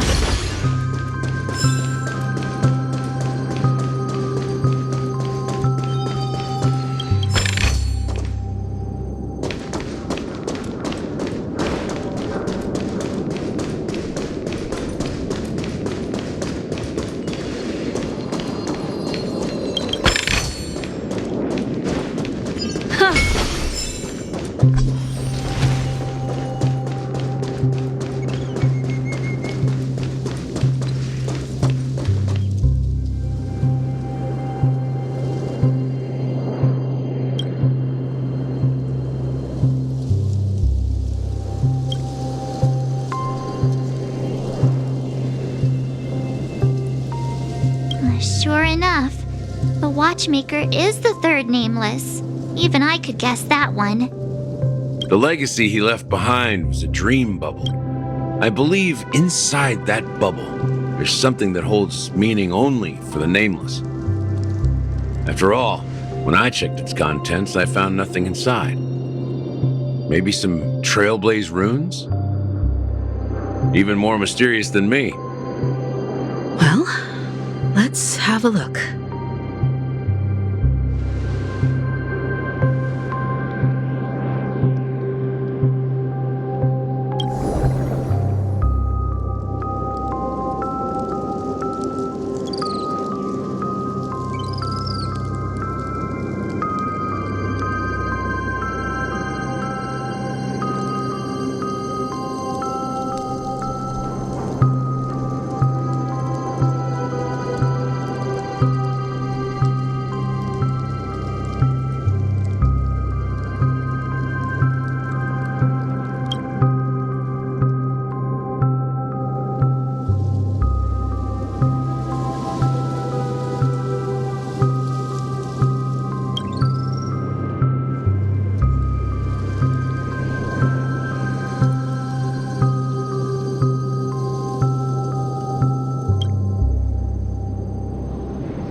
Wait, what's going on?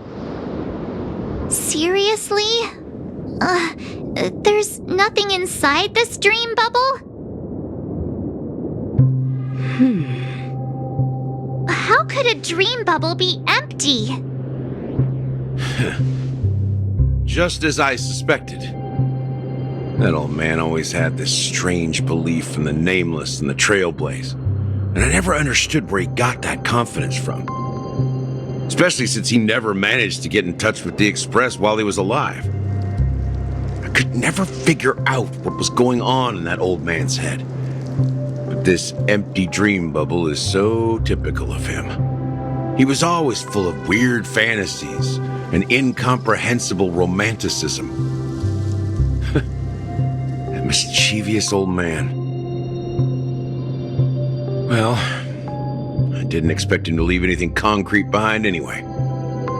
Don't think that's the case, Gallagher.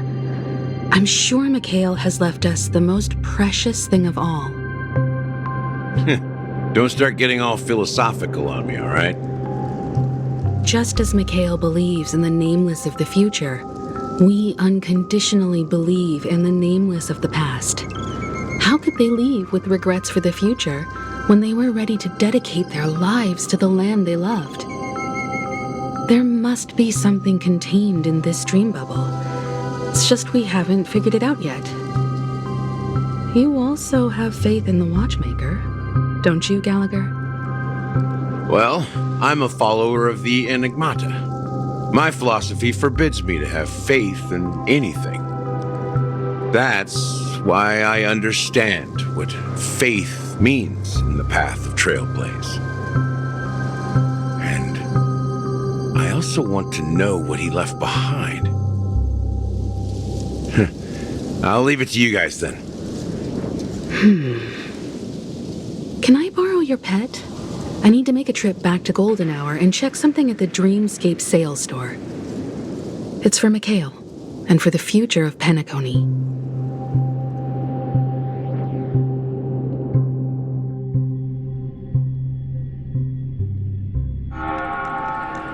Welcome to the Reverie Hotel.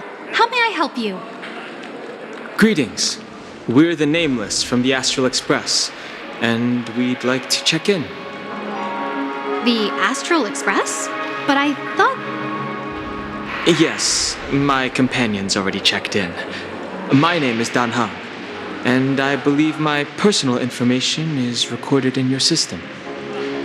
I see, but your companion said you wouldn't be coming due to a change of plans. Now the plans have changed again. And you are... Me?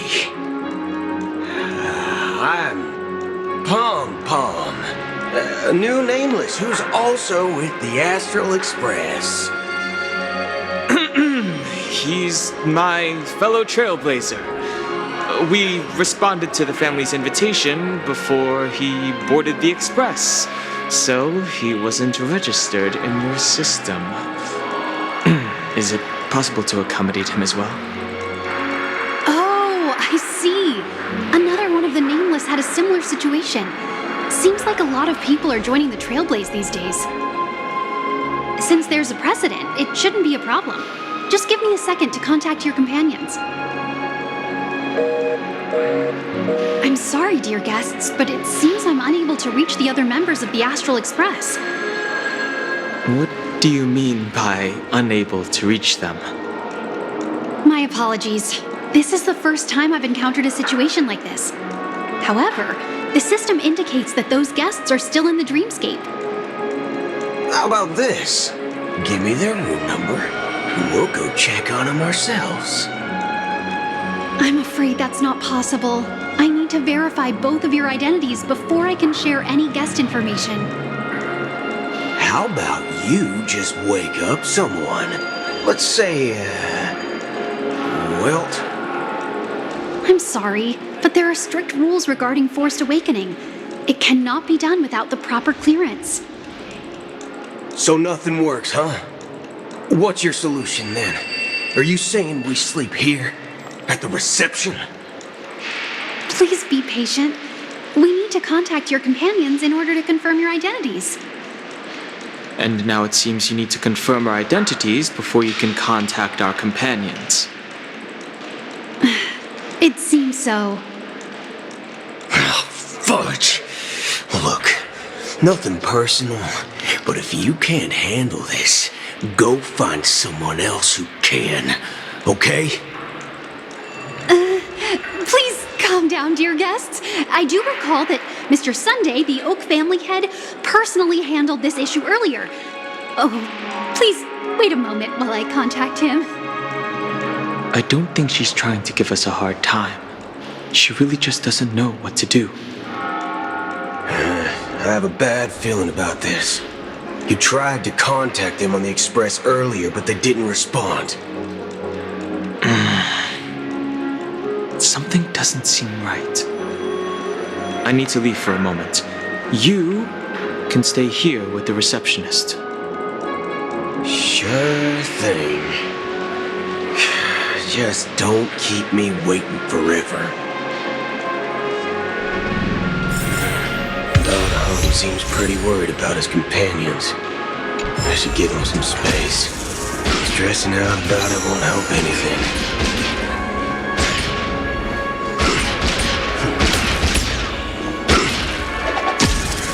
Locked and loaded.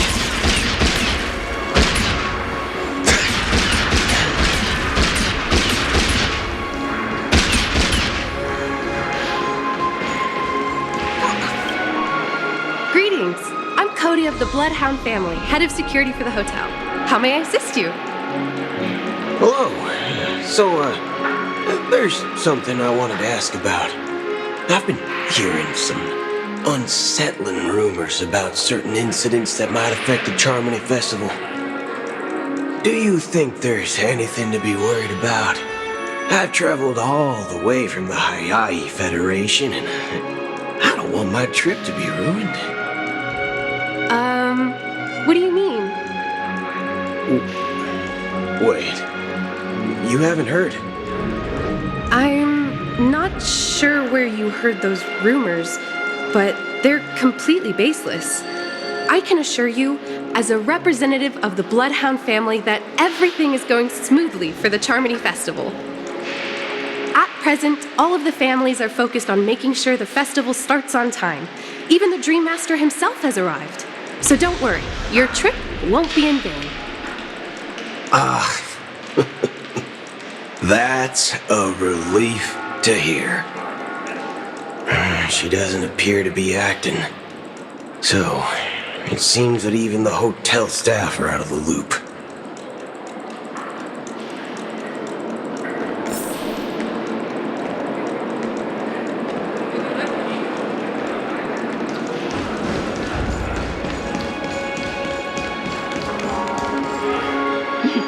That night. The Charmony Festival is about to start! I'm so excited! Hey! You guys here for the Charmony Festival too? Well, I didn't come all the way here specially for the festival. Honestly, I don't really even know what it's about. But I heard it's a lot of fun! Well, back in my homeworld, Anaria, we have festivals like that all the time. My dad threw me a birthday party one time that was just as extravagant as the Charmony Festival. Oh, come on! The Charmony Festival is a once-in-an-amber-era event! How can a birthday party compare? Well, you never know, right? Maybe on her world, birthdays only happen once in Amber Era. Anyway, let's forget about that. Have you heard about the, unsettling things happening in the dreamscape? Unsettling things? What could possibly go wrong? It better not ruin the Charmony Festival! I've been looking forward to it! Relax. With a big event like this, there's bound to be lots of gossip and rumors. Don't worry. If anything does happen, the family will be on top of it. Oh, that's a relief. I didn't come all this way to see the festival go down the drain.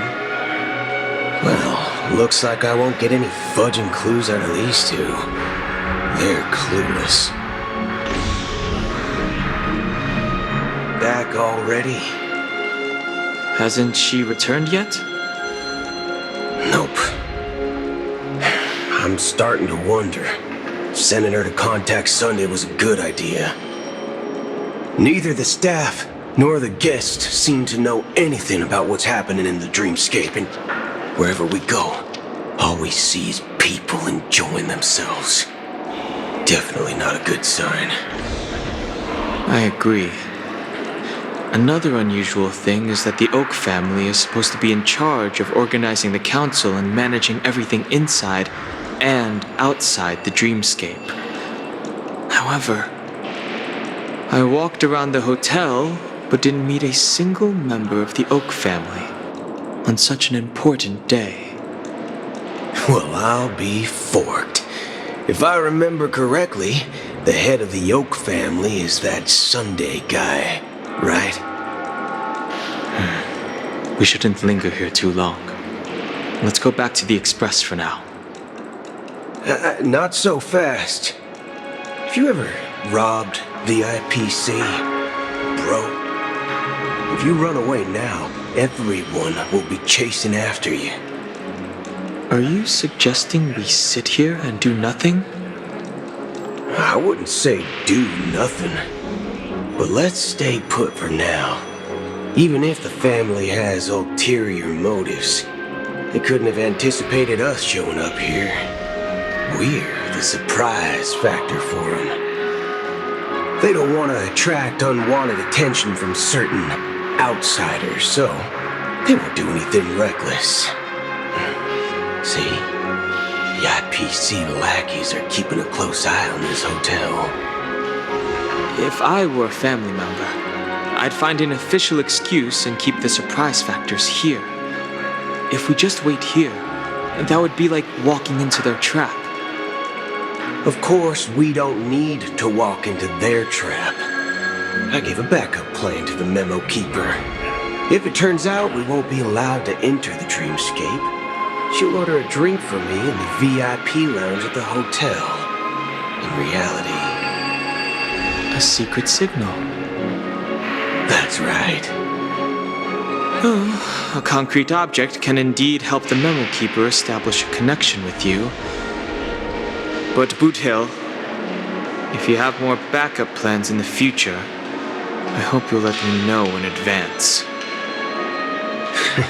I'm sorry, but it's one of my quirks. I have too many unreliable friends. And if I reveal that I have backup plans, things can go awry.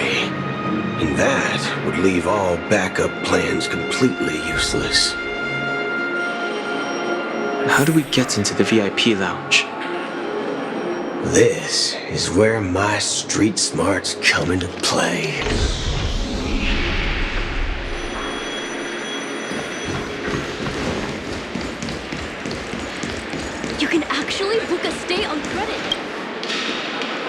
You're the lobby manager, right? Yes, I am. How may I assist you? We're the Nameless from the Astral Express. We wanted to check in, but there's something wrong with your system. The lady at the front desk said she would contact the manager, but now she's nowhere to be found. Now, we've been waiting here forever, without any food or water. What the fork, man? Is this how the family treats its guests?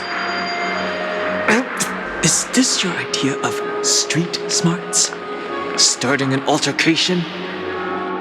It's called standing up for your rights. I apologize for the inconvenience. Please wait while we try to contact Mr. Sunday.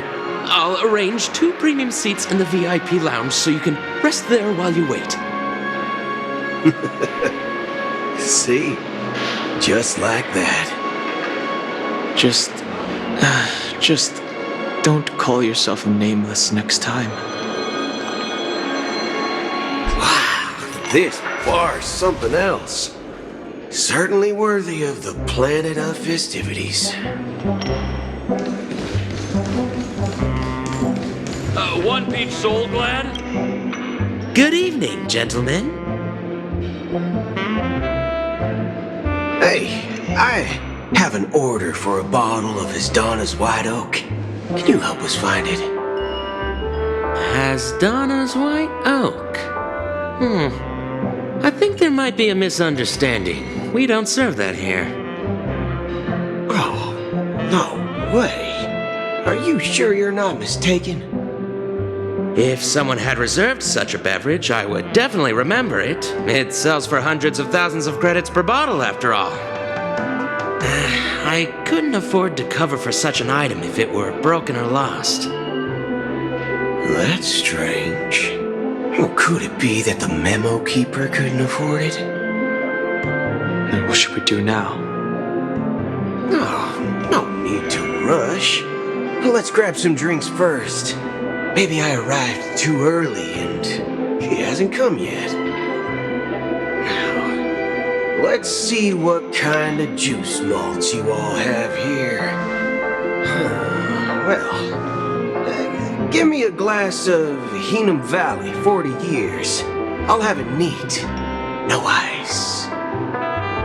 Well, that's the most expensive one on the list. You have a taste for the finer things. It's on the house, anyway. What can I get for you? Anything you recommend is fine. Then I would recommend today's special, Glass Village. It's classic Soul Glad mixed with Laboom juice. It's refreshing and suits your cool demeanor. Just 1 minute. Ah, this flavor. Dynamite barbecue with rocket fuel. Ooh, it really hits the spot. Truly the finest sherry cask-aged malt juice in the cosmos. Dynamite barbecue with rocket fuel. Is that really something that humans enjoy? Hey, this guy doesn't know anything at all. As long as you're satisfied, dear guests, please enjoy. Let's give the memo keeper another half system hour. If she doesn't show up, we'll need to come up with a new plan. In the meantime, let's take stock of the situation. What do you think? The situation is unclear. Something must have happened on the planet of festivities, but the public is unaware of it. Someone in a position of power within the family must be covering it up. It's unusual for the followers of the Harmony to invite other factions, let alone the IPC and the Masked Fools. If what you said about the Emanator of the Nihility is true, the situation in Penacony is a little complicated, to say the least. Actually, there's something else I'm concerned about regarding Acheron. As you know, The faction that follows the path of the hunt are some of the most dangerous folks in the cosmos to mess with. I mean, who in the right mind would impersonate the Xianzhou Alliance or the Galaxy Rangers? It's like asking for a death wish. Isn't there a saying among the Xianzhou people that the Rainbow Sect lets their luck's arrow do all the beating? Talking. Do all the talking. Well, you know what I mean. Even though the Galaxy Rangers have been out of sight for years, we've been keeping an eye on this region. Even the dumbest criminals know better than to mess with the Annihilation Gang, much less the Rangers. But that Acheron lady, she doesn't seem like a lunatic at all. On the contrary, she's highly logical and organized. She knows exactly when to hold back and when to strike without mercy. And you believe that someone like her would have an ulterior motive for impersonating a Galaxy Ranger? I'm not entirely sure, but I do have my suspicions. Maybe she knows a Galaxy Ranger, or perhaps she's trying to lure us out for some reason, which I can't figure out. Anyway, what worries me more are the anomalies within the family. They've summoned followers from various paths for the festival. No matter how generous such a gesture is, this move seems highly unusual. Unless the invitations weren't sent by them. If that's the case, it's even more intriguing that the family insists on organizing the Charmony Festival, despite the chaos. Maybe it's Shipei the Harmony pulling the strings. You find it beyond human understanding because it wasn't arranged by humans at all. People do stupid things out of irrational impulses. They abandon their principles when self-interest is involved. They believe in things they know they shouldn't, and fudge, they even break their own rules. But Eons don't. They stick to their determined path and never turn back, even if they reach a dead end. You think Shipei's will is behind all this? It may not necessarily be Shipei. There's definitely some higher entity involved. I know it may sound pessimistic, but if human free will were reliable, why would we even need Galaxy Rangers? It's much simpler when you boil it down to the eons and paths. Like how Lon always follows the path of the hunt, or how the Express stays true to the Trailblaze despite Akavili's disappearance. But in my opinion, Akavili's fall holds significance for the Nameless. Oh, so you're saying the Nameless now have to take responsibility for their own choices because their absolutely right leader is gone? Exactly. I believe the purpose of the journey isn't just about following a path that's always considered absolutely right. It's more about doing your best to choose the right path for yourself among countless possibilities, even with limited insight and judgment. I don't know what you've been through, but I agree that people must take responsibility for their choices, because no one else can do it for them. That's why the Galaxy Rangers need to uncover the imposter and figure out her true intentions. Just in case. I have a backup plan if the Memo Keeper doesn't show up. This is my final backup plan. I promise. You sure have a lot of cards up your sleeve. Well, going back to my old career would make things a lot easier. By the way, when you were walking around the hotel, did you happen to see any important-looking guests? What's your plan? It's simple. We just grab some hostages and use them as bargaining chips with the family. Or maybe we can even take their identities. No need for that. we'll return to the Express now. Wait, are you getting scared? Draw your weapon. Let's make a big scene. Are you leaving, esteemed guests? Would you like to cancel that Asdana's White Oak you just ordered? Huh? Asdana's White Oak? But didn't you just say... Ha ha! Looks like you are a bit intoxicated, esteemed guests. You ordered a bottle of Asdana's White Oak just a moment ago. Looks like your memo keeper friend has finally arrived. Oh, right. Sorry, my memory's not the best. You know, too many modifications and all. Anyway, let me check. Well, fork me. It says Donna's White Oak, all right. And there's a note. I'll be waiting for you on the Astral Express. No mistake, that's her message to you. She knew the hotel wasn't safe, so she suggested we find another place. Well, looks like we took a detour, but now it's back to the Astral Express. So, what are we waiting for? Let's go.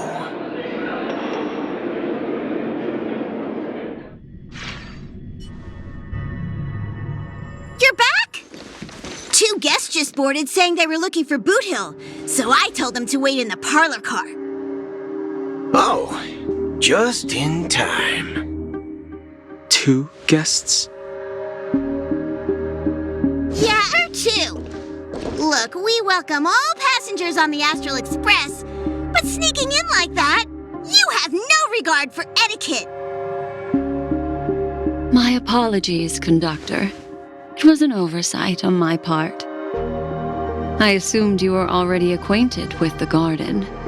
Given the chaotic situation in Penacony, the Nameless are the only ones we can truly trust right now.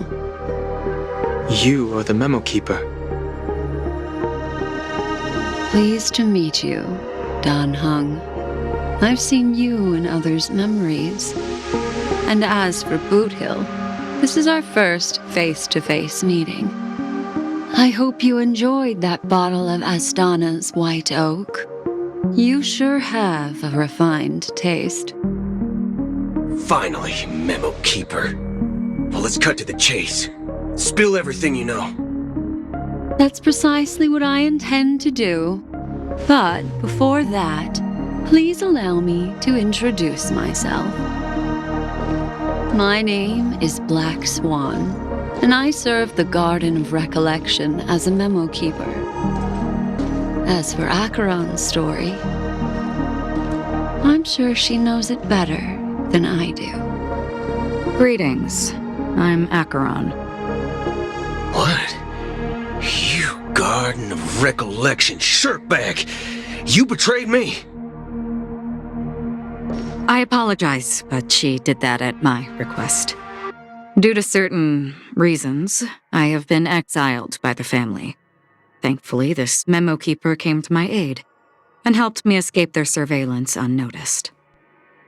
To be honest, it was more like stalking than helping. And the process was far from unnoticed. But we did escape. I asked her to guide me to a place beyond the family's reach and to contact a few trustworthy individuals, namely all of you. Trustworthy? Son of a nice lady. You think I'm dumb or something? How about this? I'll put a few bullet holes in your head and see what secrets spill out. Then, we can talk about trust. It doesn't have to be like that. I'm willing to answer all your questions, but not right now. If my cover hadn't been blown, we might have had more time, but at the moment, we don't have any other options. No other options? What do you mean? This is the only way I can ensure everyone's safety. I kindly request an immediate warp jump out of the Astana star system.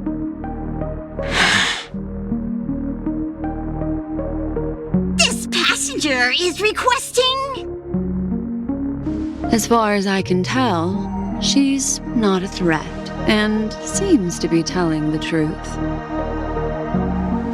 I've briefly traveled with your companions and know their whereabouts, Dan Heng. Please rest assured, your nameless companions are safe, but they need our help. As for Boot Hill, you may have guessed, I've been waiting for you. Galaxy Rangers are known for their elusive nature and limited contact with each other, so this was the only way I could reach out to you. Only by doing this can I find a true Galaxy Ranger and fulfill a long-standing promise. To return his relics to their rightful owner.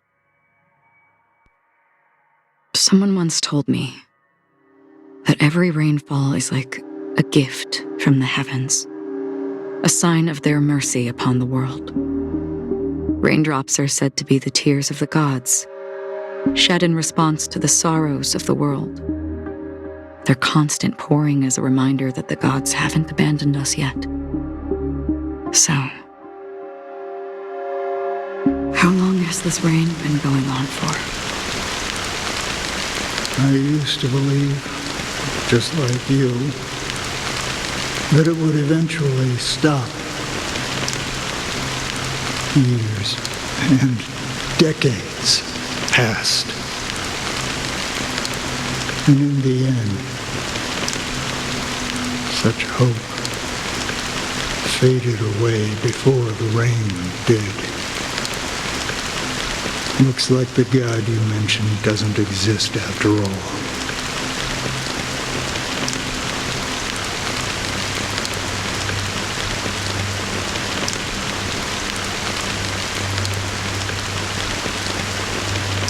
Well, let me share a story with you. Mortals who walk the paths are like sailors on a vast ocean, leaving behind a trail that creates countless ripples of possibilities. These ripples last longer than the fleeting lifetimes of humans. And for some, their presence leaves such a strong mark that it's reflected in the waves. Like those shadows on the ocean.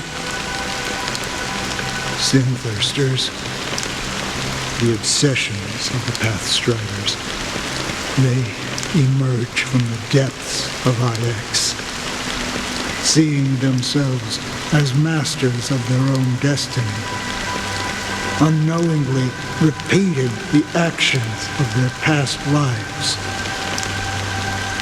They emerge from the nihility and head toward it, leading purposeless lives. However, these hollow phantoms, they were once my dear companions. A group of Galaxy Rangers. Are you watching over them? Watching over them? No. I'm guiding them toward transcendence. It was a brutal war. A crusade that shook the universe. The universe witnessed the fall of Zulo, the Lord Ravager, but it came at a price. A price so hefty that only those who were there still remember. The unwavering determination of the Hunt followers persists even in death. So someone must guide these lost souls to their life beyond. They were heroes in their time, and they shouldn't be reduced to mere puppets of the nihility. As for me, I've suffered too many losses on that battlefield to advance any further. And that makes me the most fitting person to carry out this task. But you know, these sin thirsters, they're not who they used to be. Does this seem pointless to you? Well, some tasks have to be done, even if they are pointless.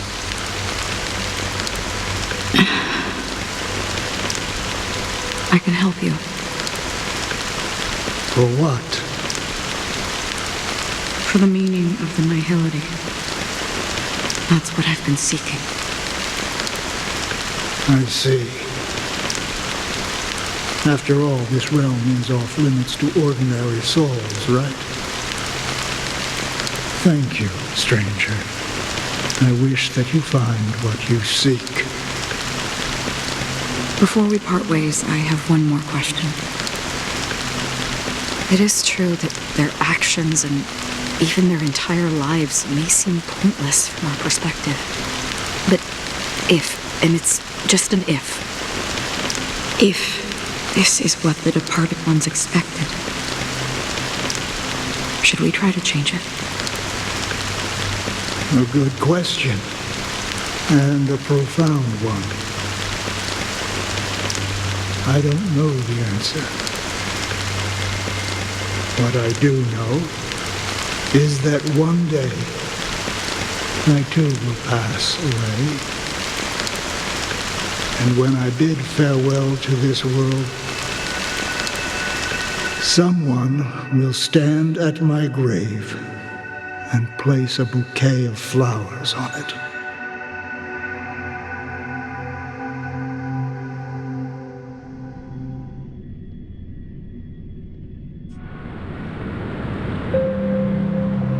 When I appeared as a child, my speech, mindset, and soul reflected immaturity and innocence.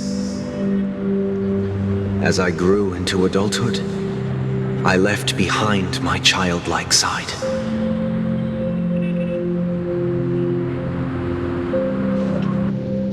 I humbly request your blessings, esteemed advocate of Shipe. Come to me, my kinship. I have sought their presence with us. As you wish. I have faithfully served the Alfalfa family for nearly a decade, promoting the path of the harmony to the best of my ability. However, I made a mistake yesterday. While I was preparing dinner for the family head, I accidentally dropped a prepared dish on the floor. Out of laziness, I lied and claimed that everything was ready. Although the head has dismissed me as punishment, it has been tough to sleep with the guilt still gnawing at me, as I worried that the seeds of evilness may have taken root in my soul. So, I confess to you now to seek atonement for my sins. Do you sincerely repent and vow to change your ways? Yes. Have you examined your soul and confessed all your sins? Yes. Are you willing to accept the process of atonement? Yes. Very well. Show your dedication and goodwill to the family, and you shall be reinstated among them. Now, please, leave in peace. Oh, praise Shipe. And thank you, esteemed advocate. Next, please step forward. I wholeheartedly confess to you. Please, pardon my sins. Rest assured, I have implored their presence to be with us. As long as you are sincere, absolution will be granted. Oh, great. You know, I arrived in Penacony as a stowaway. I sold everything to get a ticket. My house, my land, and my 2 children. I see. Please, go on. My children were starving, and I hoped they'd have a chance at survival if they became slaves here. If I can strike it rich here, I'll lift them out of that situation and give them the life they deserve. But the Bloodhound family got wind of it.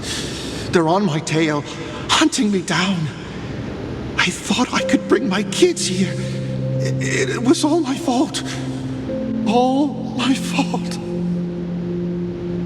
The family is ready to forgive all sinners. I'll ask the Bloodhound family to cease their pursuit. You don't need to live in fear anymore. Oh, thank you. Thank you. I'll work my hardest to redeem my children and make them part of the family. Praise the harmony! Next, please step forward.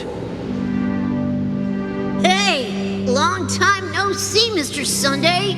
The most esteemed individual in Penacony, and the next leader of the Oak family, right?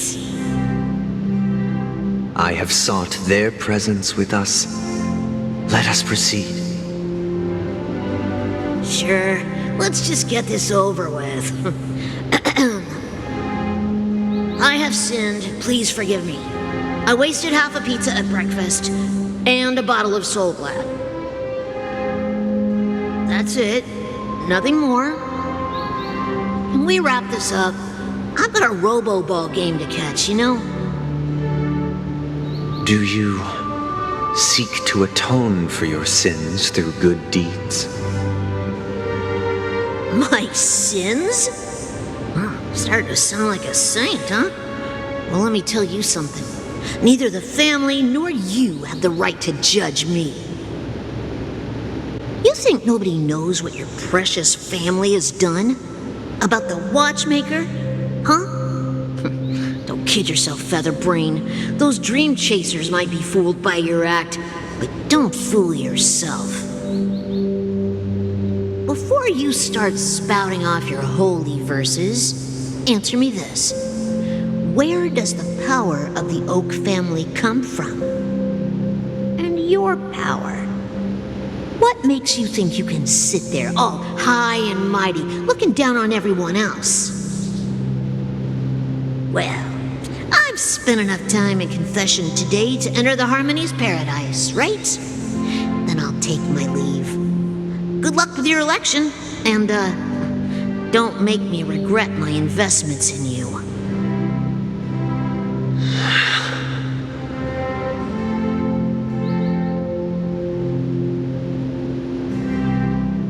Oh, revered triple-faced soul, hear my doubts. Who can judge the strong when their power hides their crimes? Who can vouch for the weak when they will pay any price to survive? Who can comfort the purest souls when even they get led astray? If the strong defending the weak is truly the foundation of paradise, then who is responsible for the suffering and anguish in this wretched world?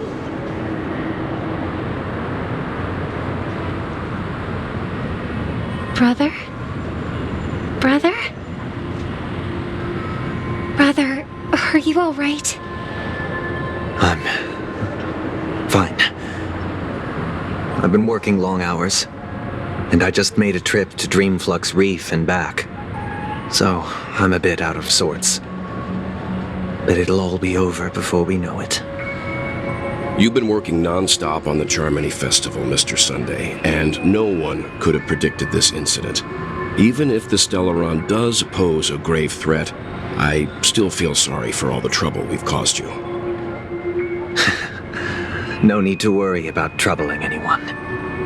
The Charmony Festival was meant to spread joy and harmony across the cosmos. But now that we know the truth, I'm afraid we'll have to cancel it. It has always been our wish to make everyone happy, so we'll do our best to explain everything to the Dream Master. I'm sure he'll understand. Even if the negotiation does not go smoothly, I'll refuse to go on stage. Without the Chord Master, the Harmonious Choir would not arrive, and the Charmony Festival would be just a grand performance, and nothing more. I'm relieved to see your determination. You know, since arriving in Penacony, we haven't had any contact with this Dream Master himself. I'd heard of the heads of the 5 major lineages, but the Dream Master is a mystery to me. The Dream Master rarely grants an audience, even for us. But, given the urgency of the situation, he's agreed to meet us in person. Perhaps you'll be the first guest to meet the Dream Master in years, Mr. Yang. Let's hope we can reach a consensus that satisfies everyone. Indeed. Let us hope so. It's about time. We'll have to get ready for the meeting. I apologize for any inconvenience caused by the urgency. Don't worry. I'll be waiting here. It's Mr. Sunday! Hey, come over here! Looks like someone needs help. Let's go check it out.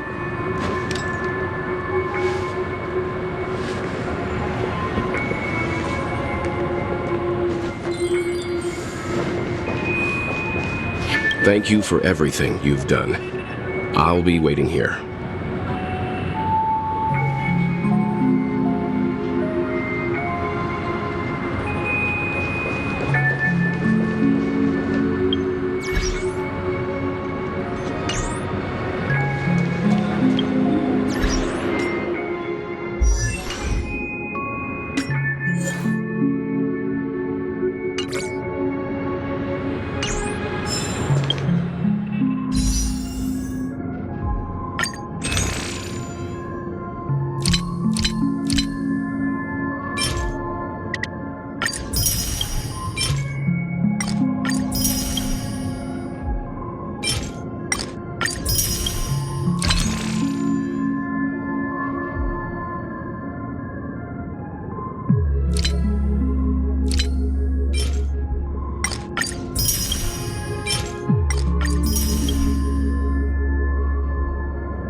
Mr. Sunday. Hey there! Okay, see the moon in the sky? It's about the size of the cap on my Soul Glad bottle. If I just reached out my hand, I could grab the moon, couldn't I? The moon? You mean the Grand Theater?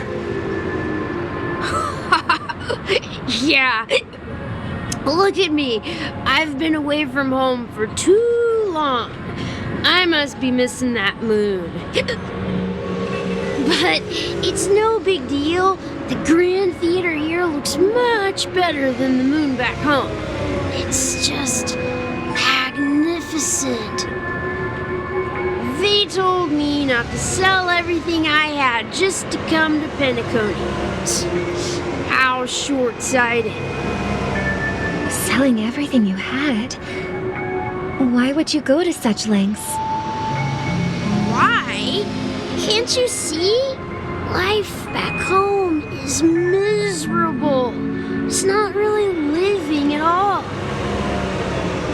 better to be here in Pinnaconny. No pain, no worries about tomorrow, just sweet dreams. You can do whatever you want. That's what I call living. Yeah, now this is the life. Is this truly living? Huh? What did you say, young lady? I didn't quite catch that. Oh, it's nothing, sir. You see, the traffic on Glocks Avenue can be dangerous. How about I ask a Bloodhound family member to escort you to Ideen Park over there, so you can continue enjoying your sweet dream? Oh, yeah, that's a great idea. Wow, no wonder you were the leader of this sweet dream. You're totally a lifesaver. See you around, Mr. Sunday, and it was nice chatting with you.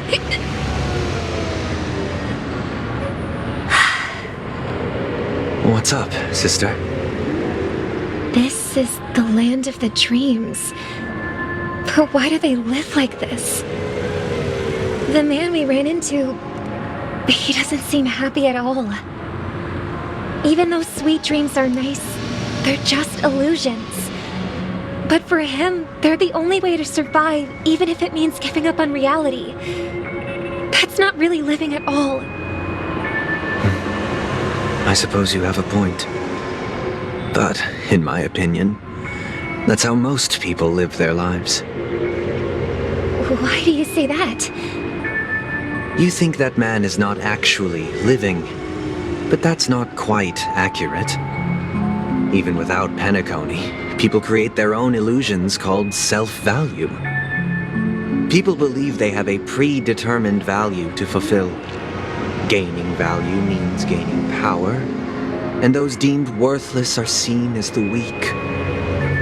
However, value doesn't come out of thin air, and there's a limit to it. To accumulate value, people have to take from others. So, the weak get exploited and oppressed. Are you suggesting that this is not how things should be? Exactly. But, ironically, people don't think there's anything wrong with it, because they uphold the illusory notion of self-value, and even the weak believe in it. The survival of the fittest. That's where all the tragedies in the world come from. People come to the sweet dream in Penacony to escape from that reality and find solace. No tragedies exist here, only happiness, although in its nascent form. Isn't that the same paradise we yearn for in our dreams? Perhaps that man is just an exception. Let's not jump to conclusions. We should experience the dreamscape ourselves, just as I did at Dreamflux Reef. Yes, seeing is believing. I'll accompany you. The Dream Master hasn't shown up yet, so we have some time for a stroll.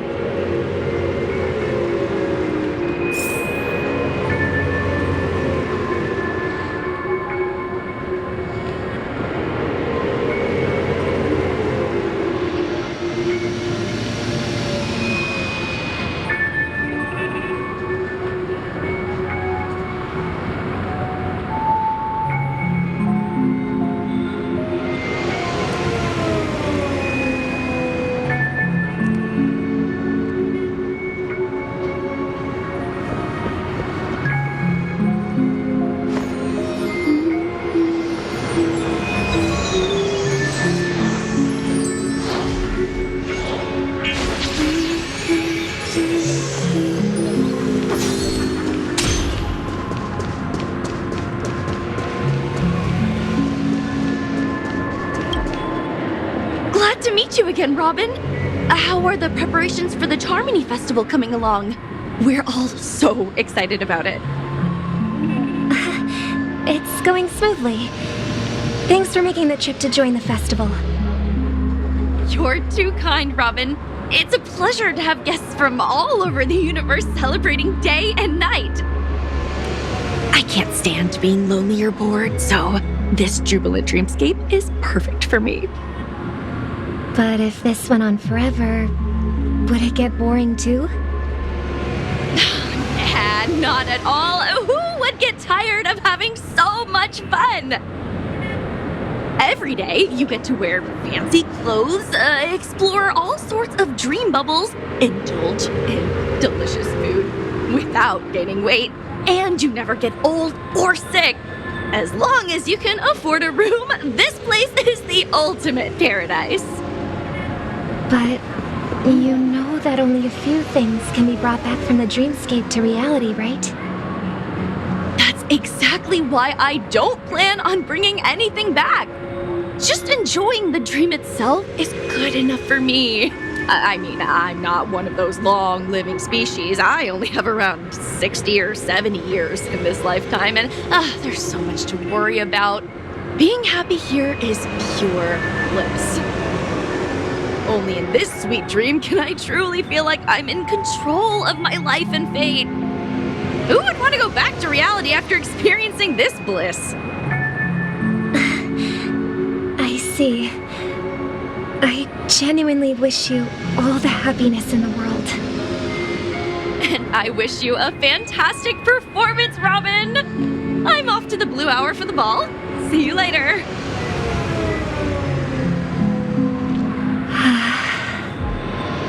Seems like that guest's perspective didn't resonate with you either. She had a valid point. And I could sense her genuine happiness. It's just that... What you're trying to say is, she thinks she's in control of her life. But in reality, she's just escaping from reality and seeking solace in this sweet dream. Once she steps out of this sanctuary, everything will be lost. Well, she did make mention of being able to afford a room. Didn't she? However, the paradise in our dreams, it doesn't have to end. No. And the paradise we yearn for shouldn't be just a fleeting dream either.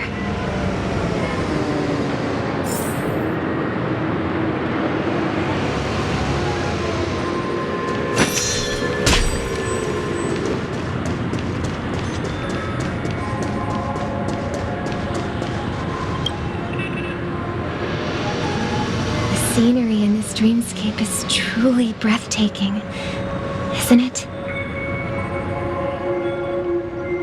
Oh, Robin. Can't believe I'm meeting you in person here. What an honor. You're right. Even though time stands still in this dreamscape, it always feels fresh. I find something new every time. A philosophical mind. I hope I'm not intruding. Oh, not at all. No. With little time left, I yearn for meaningful conversations, especially with someone as esteemed as you. Do you mind if we chat? It's my pleasure. No need to be formal. Just speak your mind. You said, with little time left. Please, forgive me for being blunt. But is that why you came to Penacony? Yeah. I was part of a war, and while escaping from the Sarkosian mothership, I got exposed to some radioactive materials. And then, all my comrades died, and my hometown was wiped out by neutron bombardments. I couldn't bear to live. Everything I knew gone. That's when I heard about a possible solution here, so I came. How heart-wrenching. I hope the family has been able to help you. They have, and I'm truly grateful for that. They provided me with a comfortable room, the most advanced life support devices in the cosmos, and a stellar team of caregivers. My physical body is now in the dream pool, sustained by life support. The me you see here is whole, rational, and no different from any other person. But I can't say the same for the me in the hotel room. My true appearance. Huh? I hope you never have to witness it, Robin. So, you'll be living forever in this dreamscape, right? Just being able to live at all is good enough for me. Whether it's in this dreamscape or not, well, I don't really have much say in the matter. My world has been torn apart, and my life could end any second. So, even if this whole place is an illusion, it's still my paradise, and I'll treasure every moment I spend here. How I envy those everlasting things. That old man's story. It's so tragic. Fortunately, this sweet dream gives him joyful memories to hold on to for the rest of his life. That's precisely why this sweet dream in Penacony exists. However, even this sweet dream has its limitations. While it provides solace to the disillusioned, it can't completely eliminate pain in reality. There will be a way out. Penacony is already on the right track.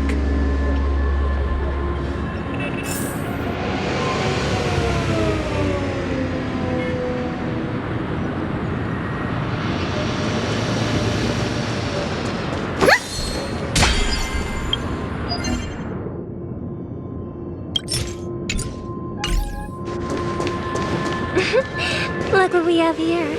A lovely young lady. Wait, is that me?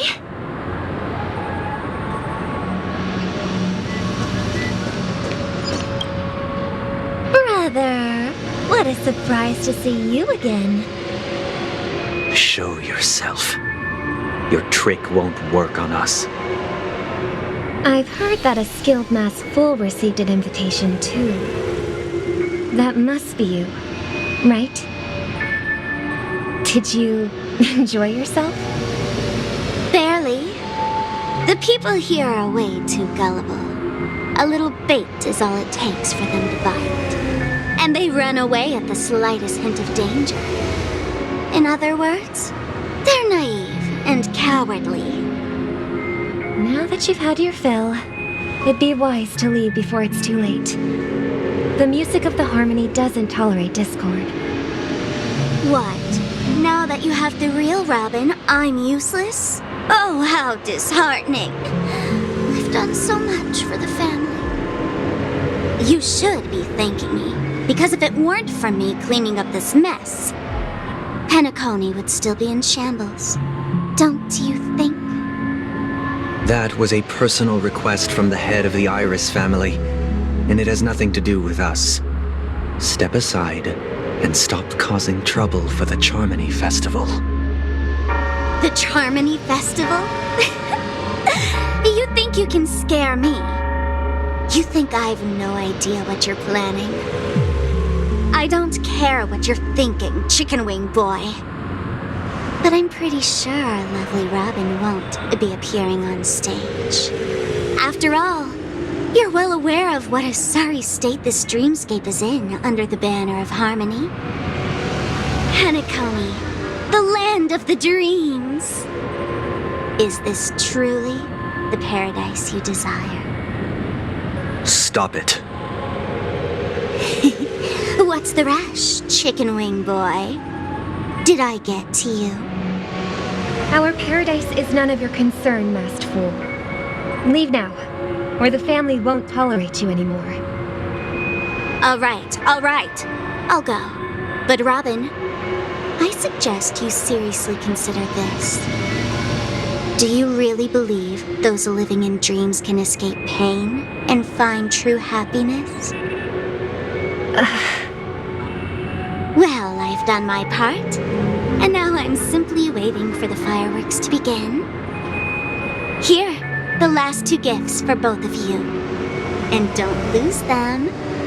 If by some unfortunate chance the Charmony Festival starts against all odds, remember to use them during the show. And it'll be thrilling. Bang! I heard a raven cawing in the distance. It seems the Dream Master will arrive soon.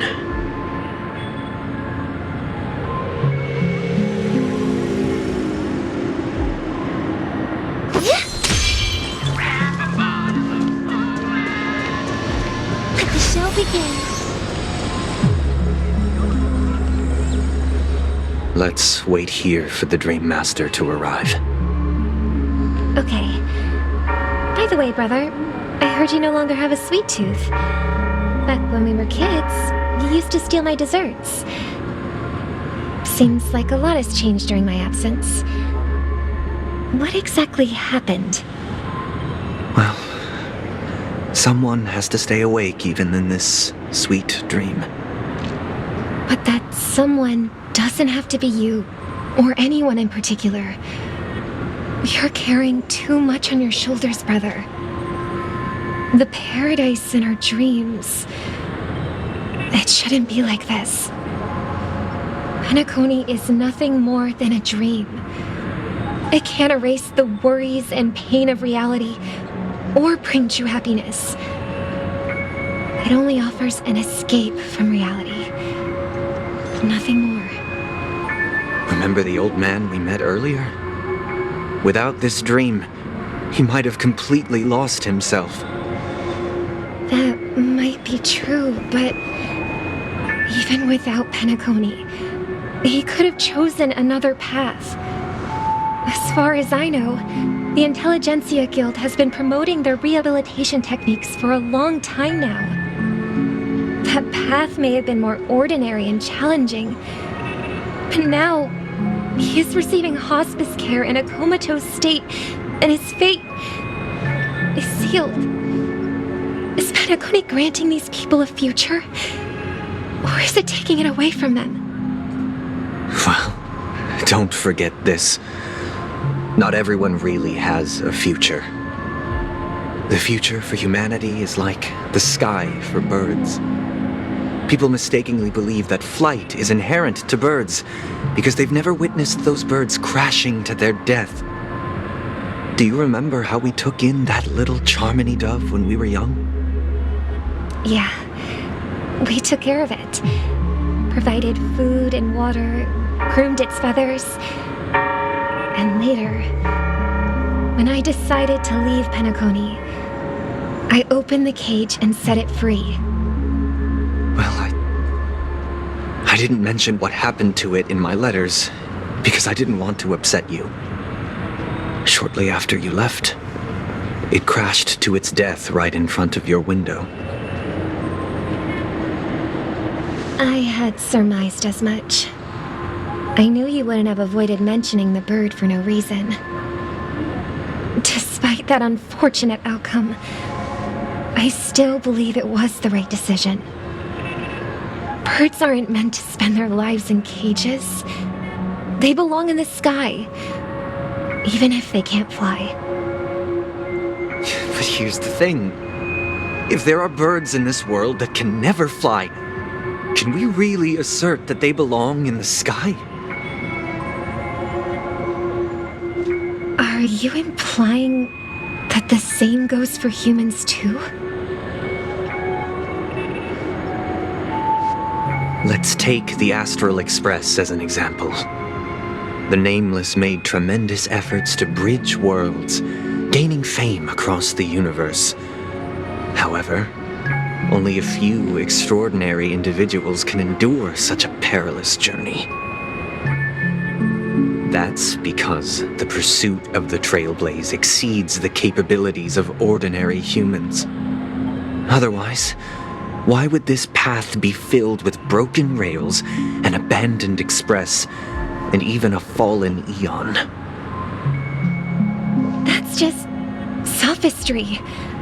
If that were true, then only the powerful would have the right to determine the future. Unfortunately, that's exactly what happens. Another name for the future is self-value. While this world has its fair share of heroes who inspire people and garner admiration for their heroic deeds, the majority of ordinary people will never become heroes in their lifetime. Some are born weak and vulnerable. Some find themselves trapped in unfortunate circumstances. Some fall victim to malice and cowardice. When it comes to survival, everyone is equal. And the weak can only watch as their value gets constantly diminished by external forces. That's why we should care for the weak and support them as if their suffering were our own. That's what the Odes of Harmony have always taught us. While the Harmony holds noble aspirations, the strong will always be strong, and the weak will always be weak. Even in this carefree dream, human nature contains greatness, but it also harbors inherent weaknesses that can't be eradicated. In the end, if people can't even secure their own survival, they won't care about the illusory future of equality. As long as the law of survival of the fittest prevails, there will always be fledglings crashing to their death. But if people don't live for the future, do they merely exist for survival? If even you, my brother, don't believe that the Harmony will save the weak, then which eon can make our dreams come true?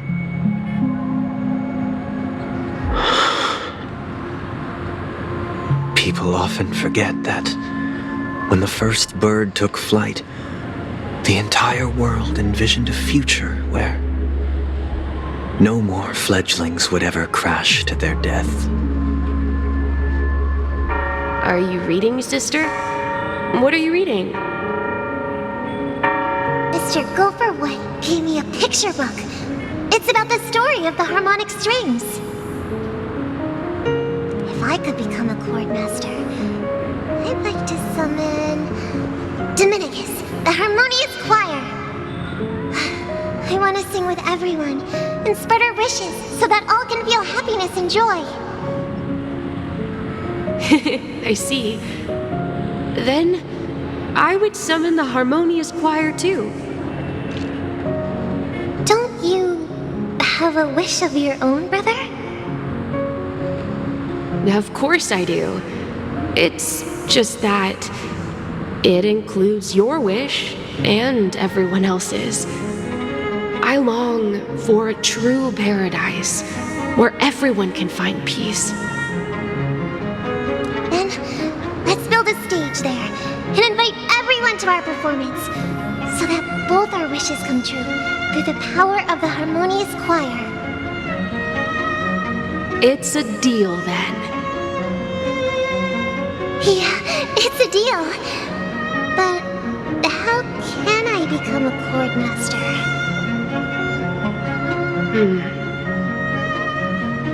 Maybe you'll have to become a star first.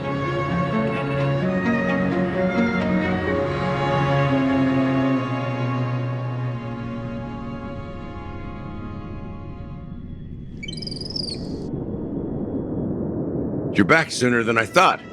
Any results? Yes.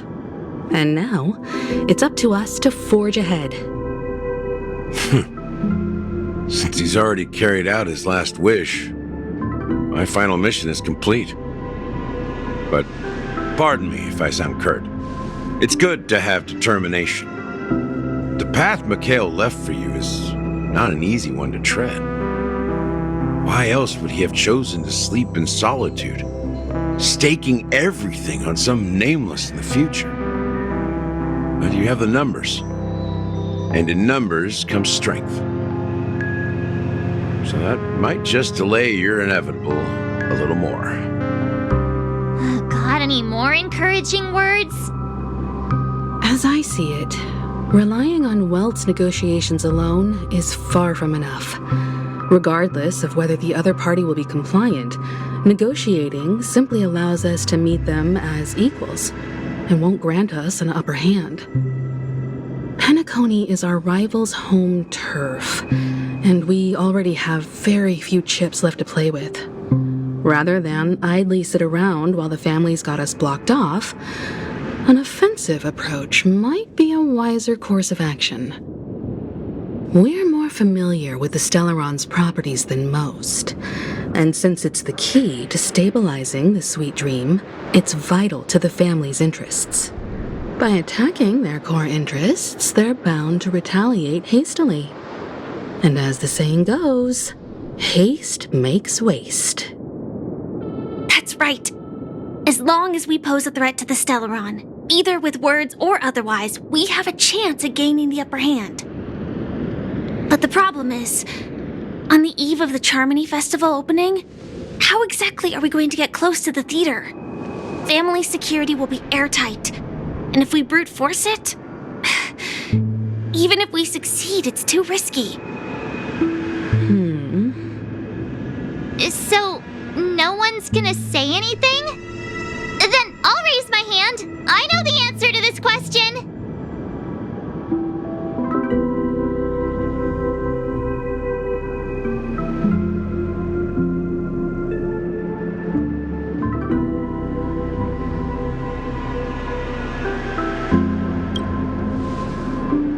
The Express crew would have been disbanded long ago if it weren't for me.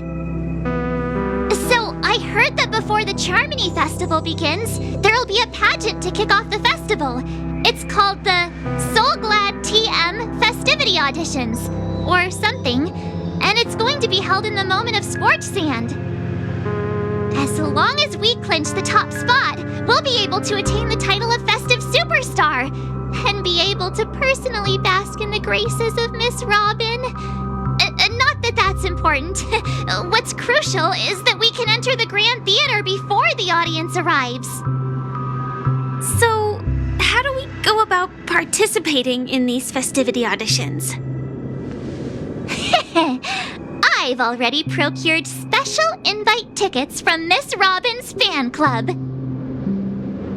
To tell you the truth, I had been preparing to join the auditions all along, but now it looks like even if I scrape through, I probably still won't have the chance to shake Miss Robin's hand. So they're still running this thing, huh? It was originally just a publicity stunt, set up by Mikhail to drum up attention. But it looks like it might be worth a shot. We'll follow Marge's plan. Mr. Gallagher, will you be joining us? I'm afraid I won't have the time. As a virtual character, I've already completed my final mission. Whether Penacony can awaken from this dream is all down to you. Should we ever cross paths again? I'd love for you to visit the Express. All right. I'll have to add to that databank of yours you've got on the Express. And Miss Firefly, we thank you for all your support. We're faced with a formidable enemy. As long as the Astral Express and Stellaron Hunter's objectives are aligned, we're willing to cooperate with you. We've already come this far together. I'd like to join you for the rest of your journey on Penacony. I'm pleased that we can finally fight shoulder to shoulder. I couldn't ask for a better ending. This is also the spirit of the Trailblaze. Now, everyone, let's prepare to move out.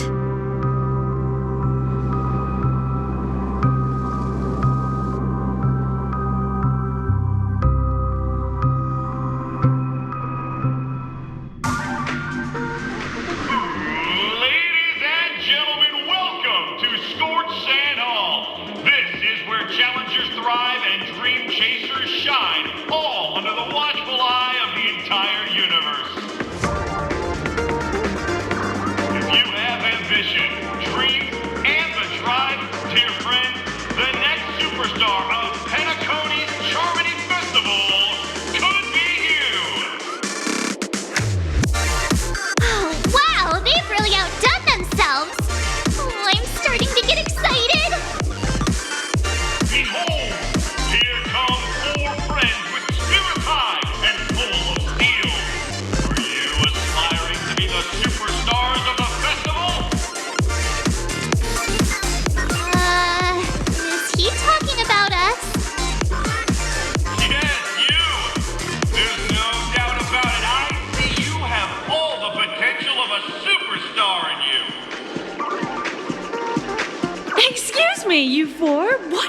hoping to get out of all this? As the last group of contestants, how confident are you in overcoming all of the challenges? Would you be open to a brief exclusive interview with us? It'll be quick. Your journey is long and fraught with peril, yet under a sky blanketed by banners, you vie for the crown. The sword and rose! Protect the beauty! The beauty! The beauty! Magnificent and majestic! A knight's head is hard as steel. Brotherland's focus is stubborn as a heel. We don't all have to be winners, but if we don't have fun, we'd all be sinners. People are pouring in. Kinda feels like all sorts of baddies are showing up. Let's get in there quickly and enter the competition. Ladies and gentlemen, please make way. Make way. Coming towards us now is one of Penacony's top 10 wealthiest tycoons and the soul-glad business empire's founder, Mr. Ideed. Allow me to introduce myself. I'm the director of Soulglad's factory, Ideed Leader. My four friends, introduce yourselves to the audience across the cosmos. Hello, everybody. I'm Himiko, a nameless from the Astral Express, and these are my companions. Don't you guys need to hide your identities? Can't hide it anyways. Penacony is plastered with our posters.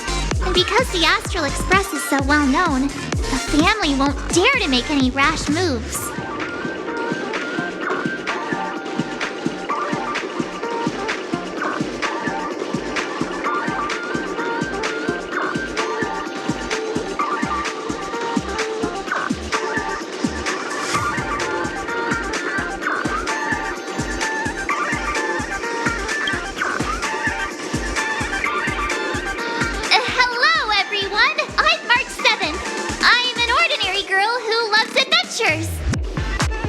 Hello, everyone. I'm Firefly. I am also an ordinary girl who enjoys adventures. So it's a bunch of nameless guests. This final face-off is bound to be spectacular. Time is precious. My four friends, come with me. Grab a bottle of Soul Glad and make your dreams a blast.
Hey, buddy.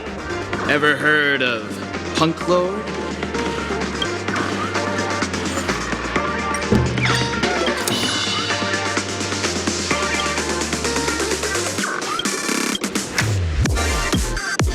Figured out who I am?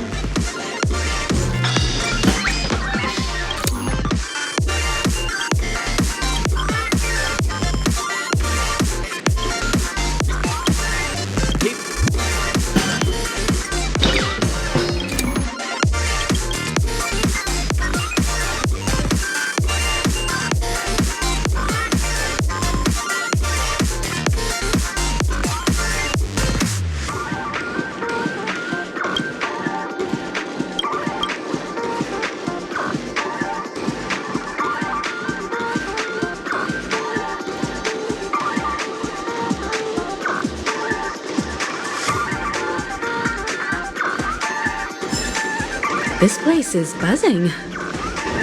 That's right.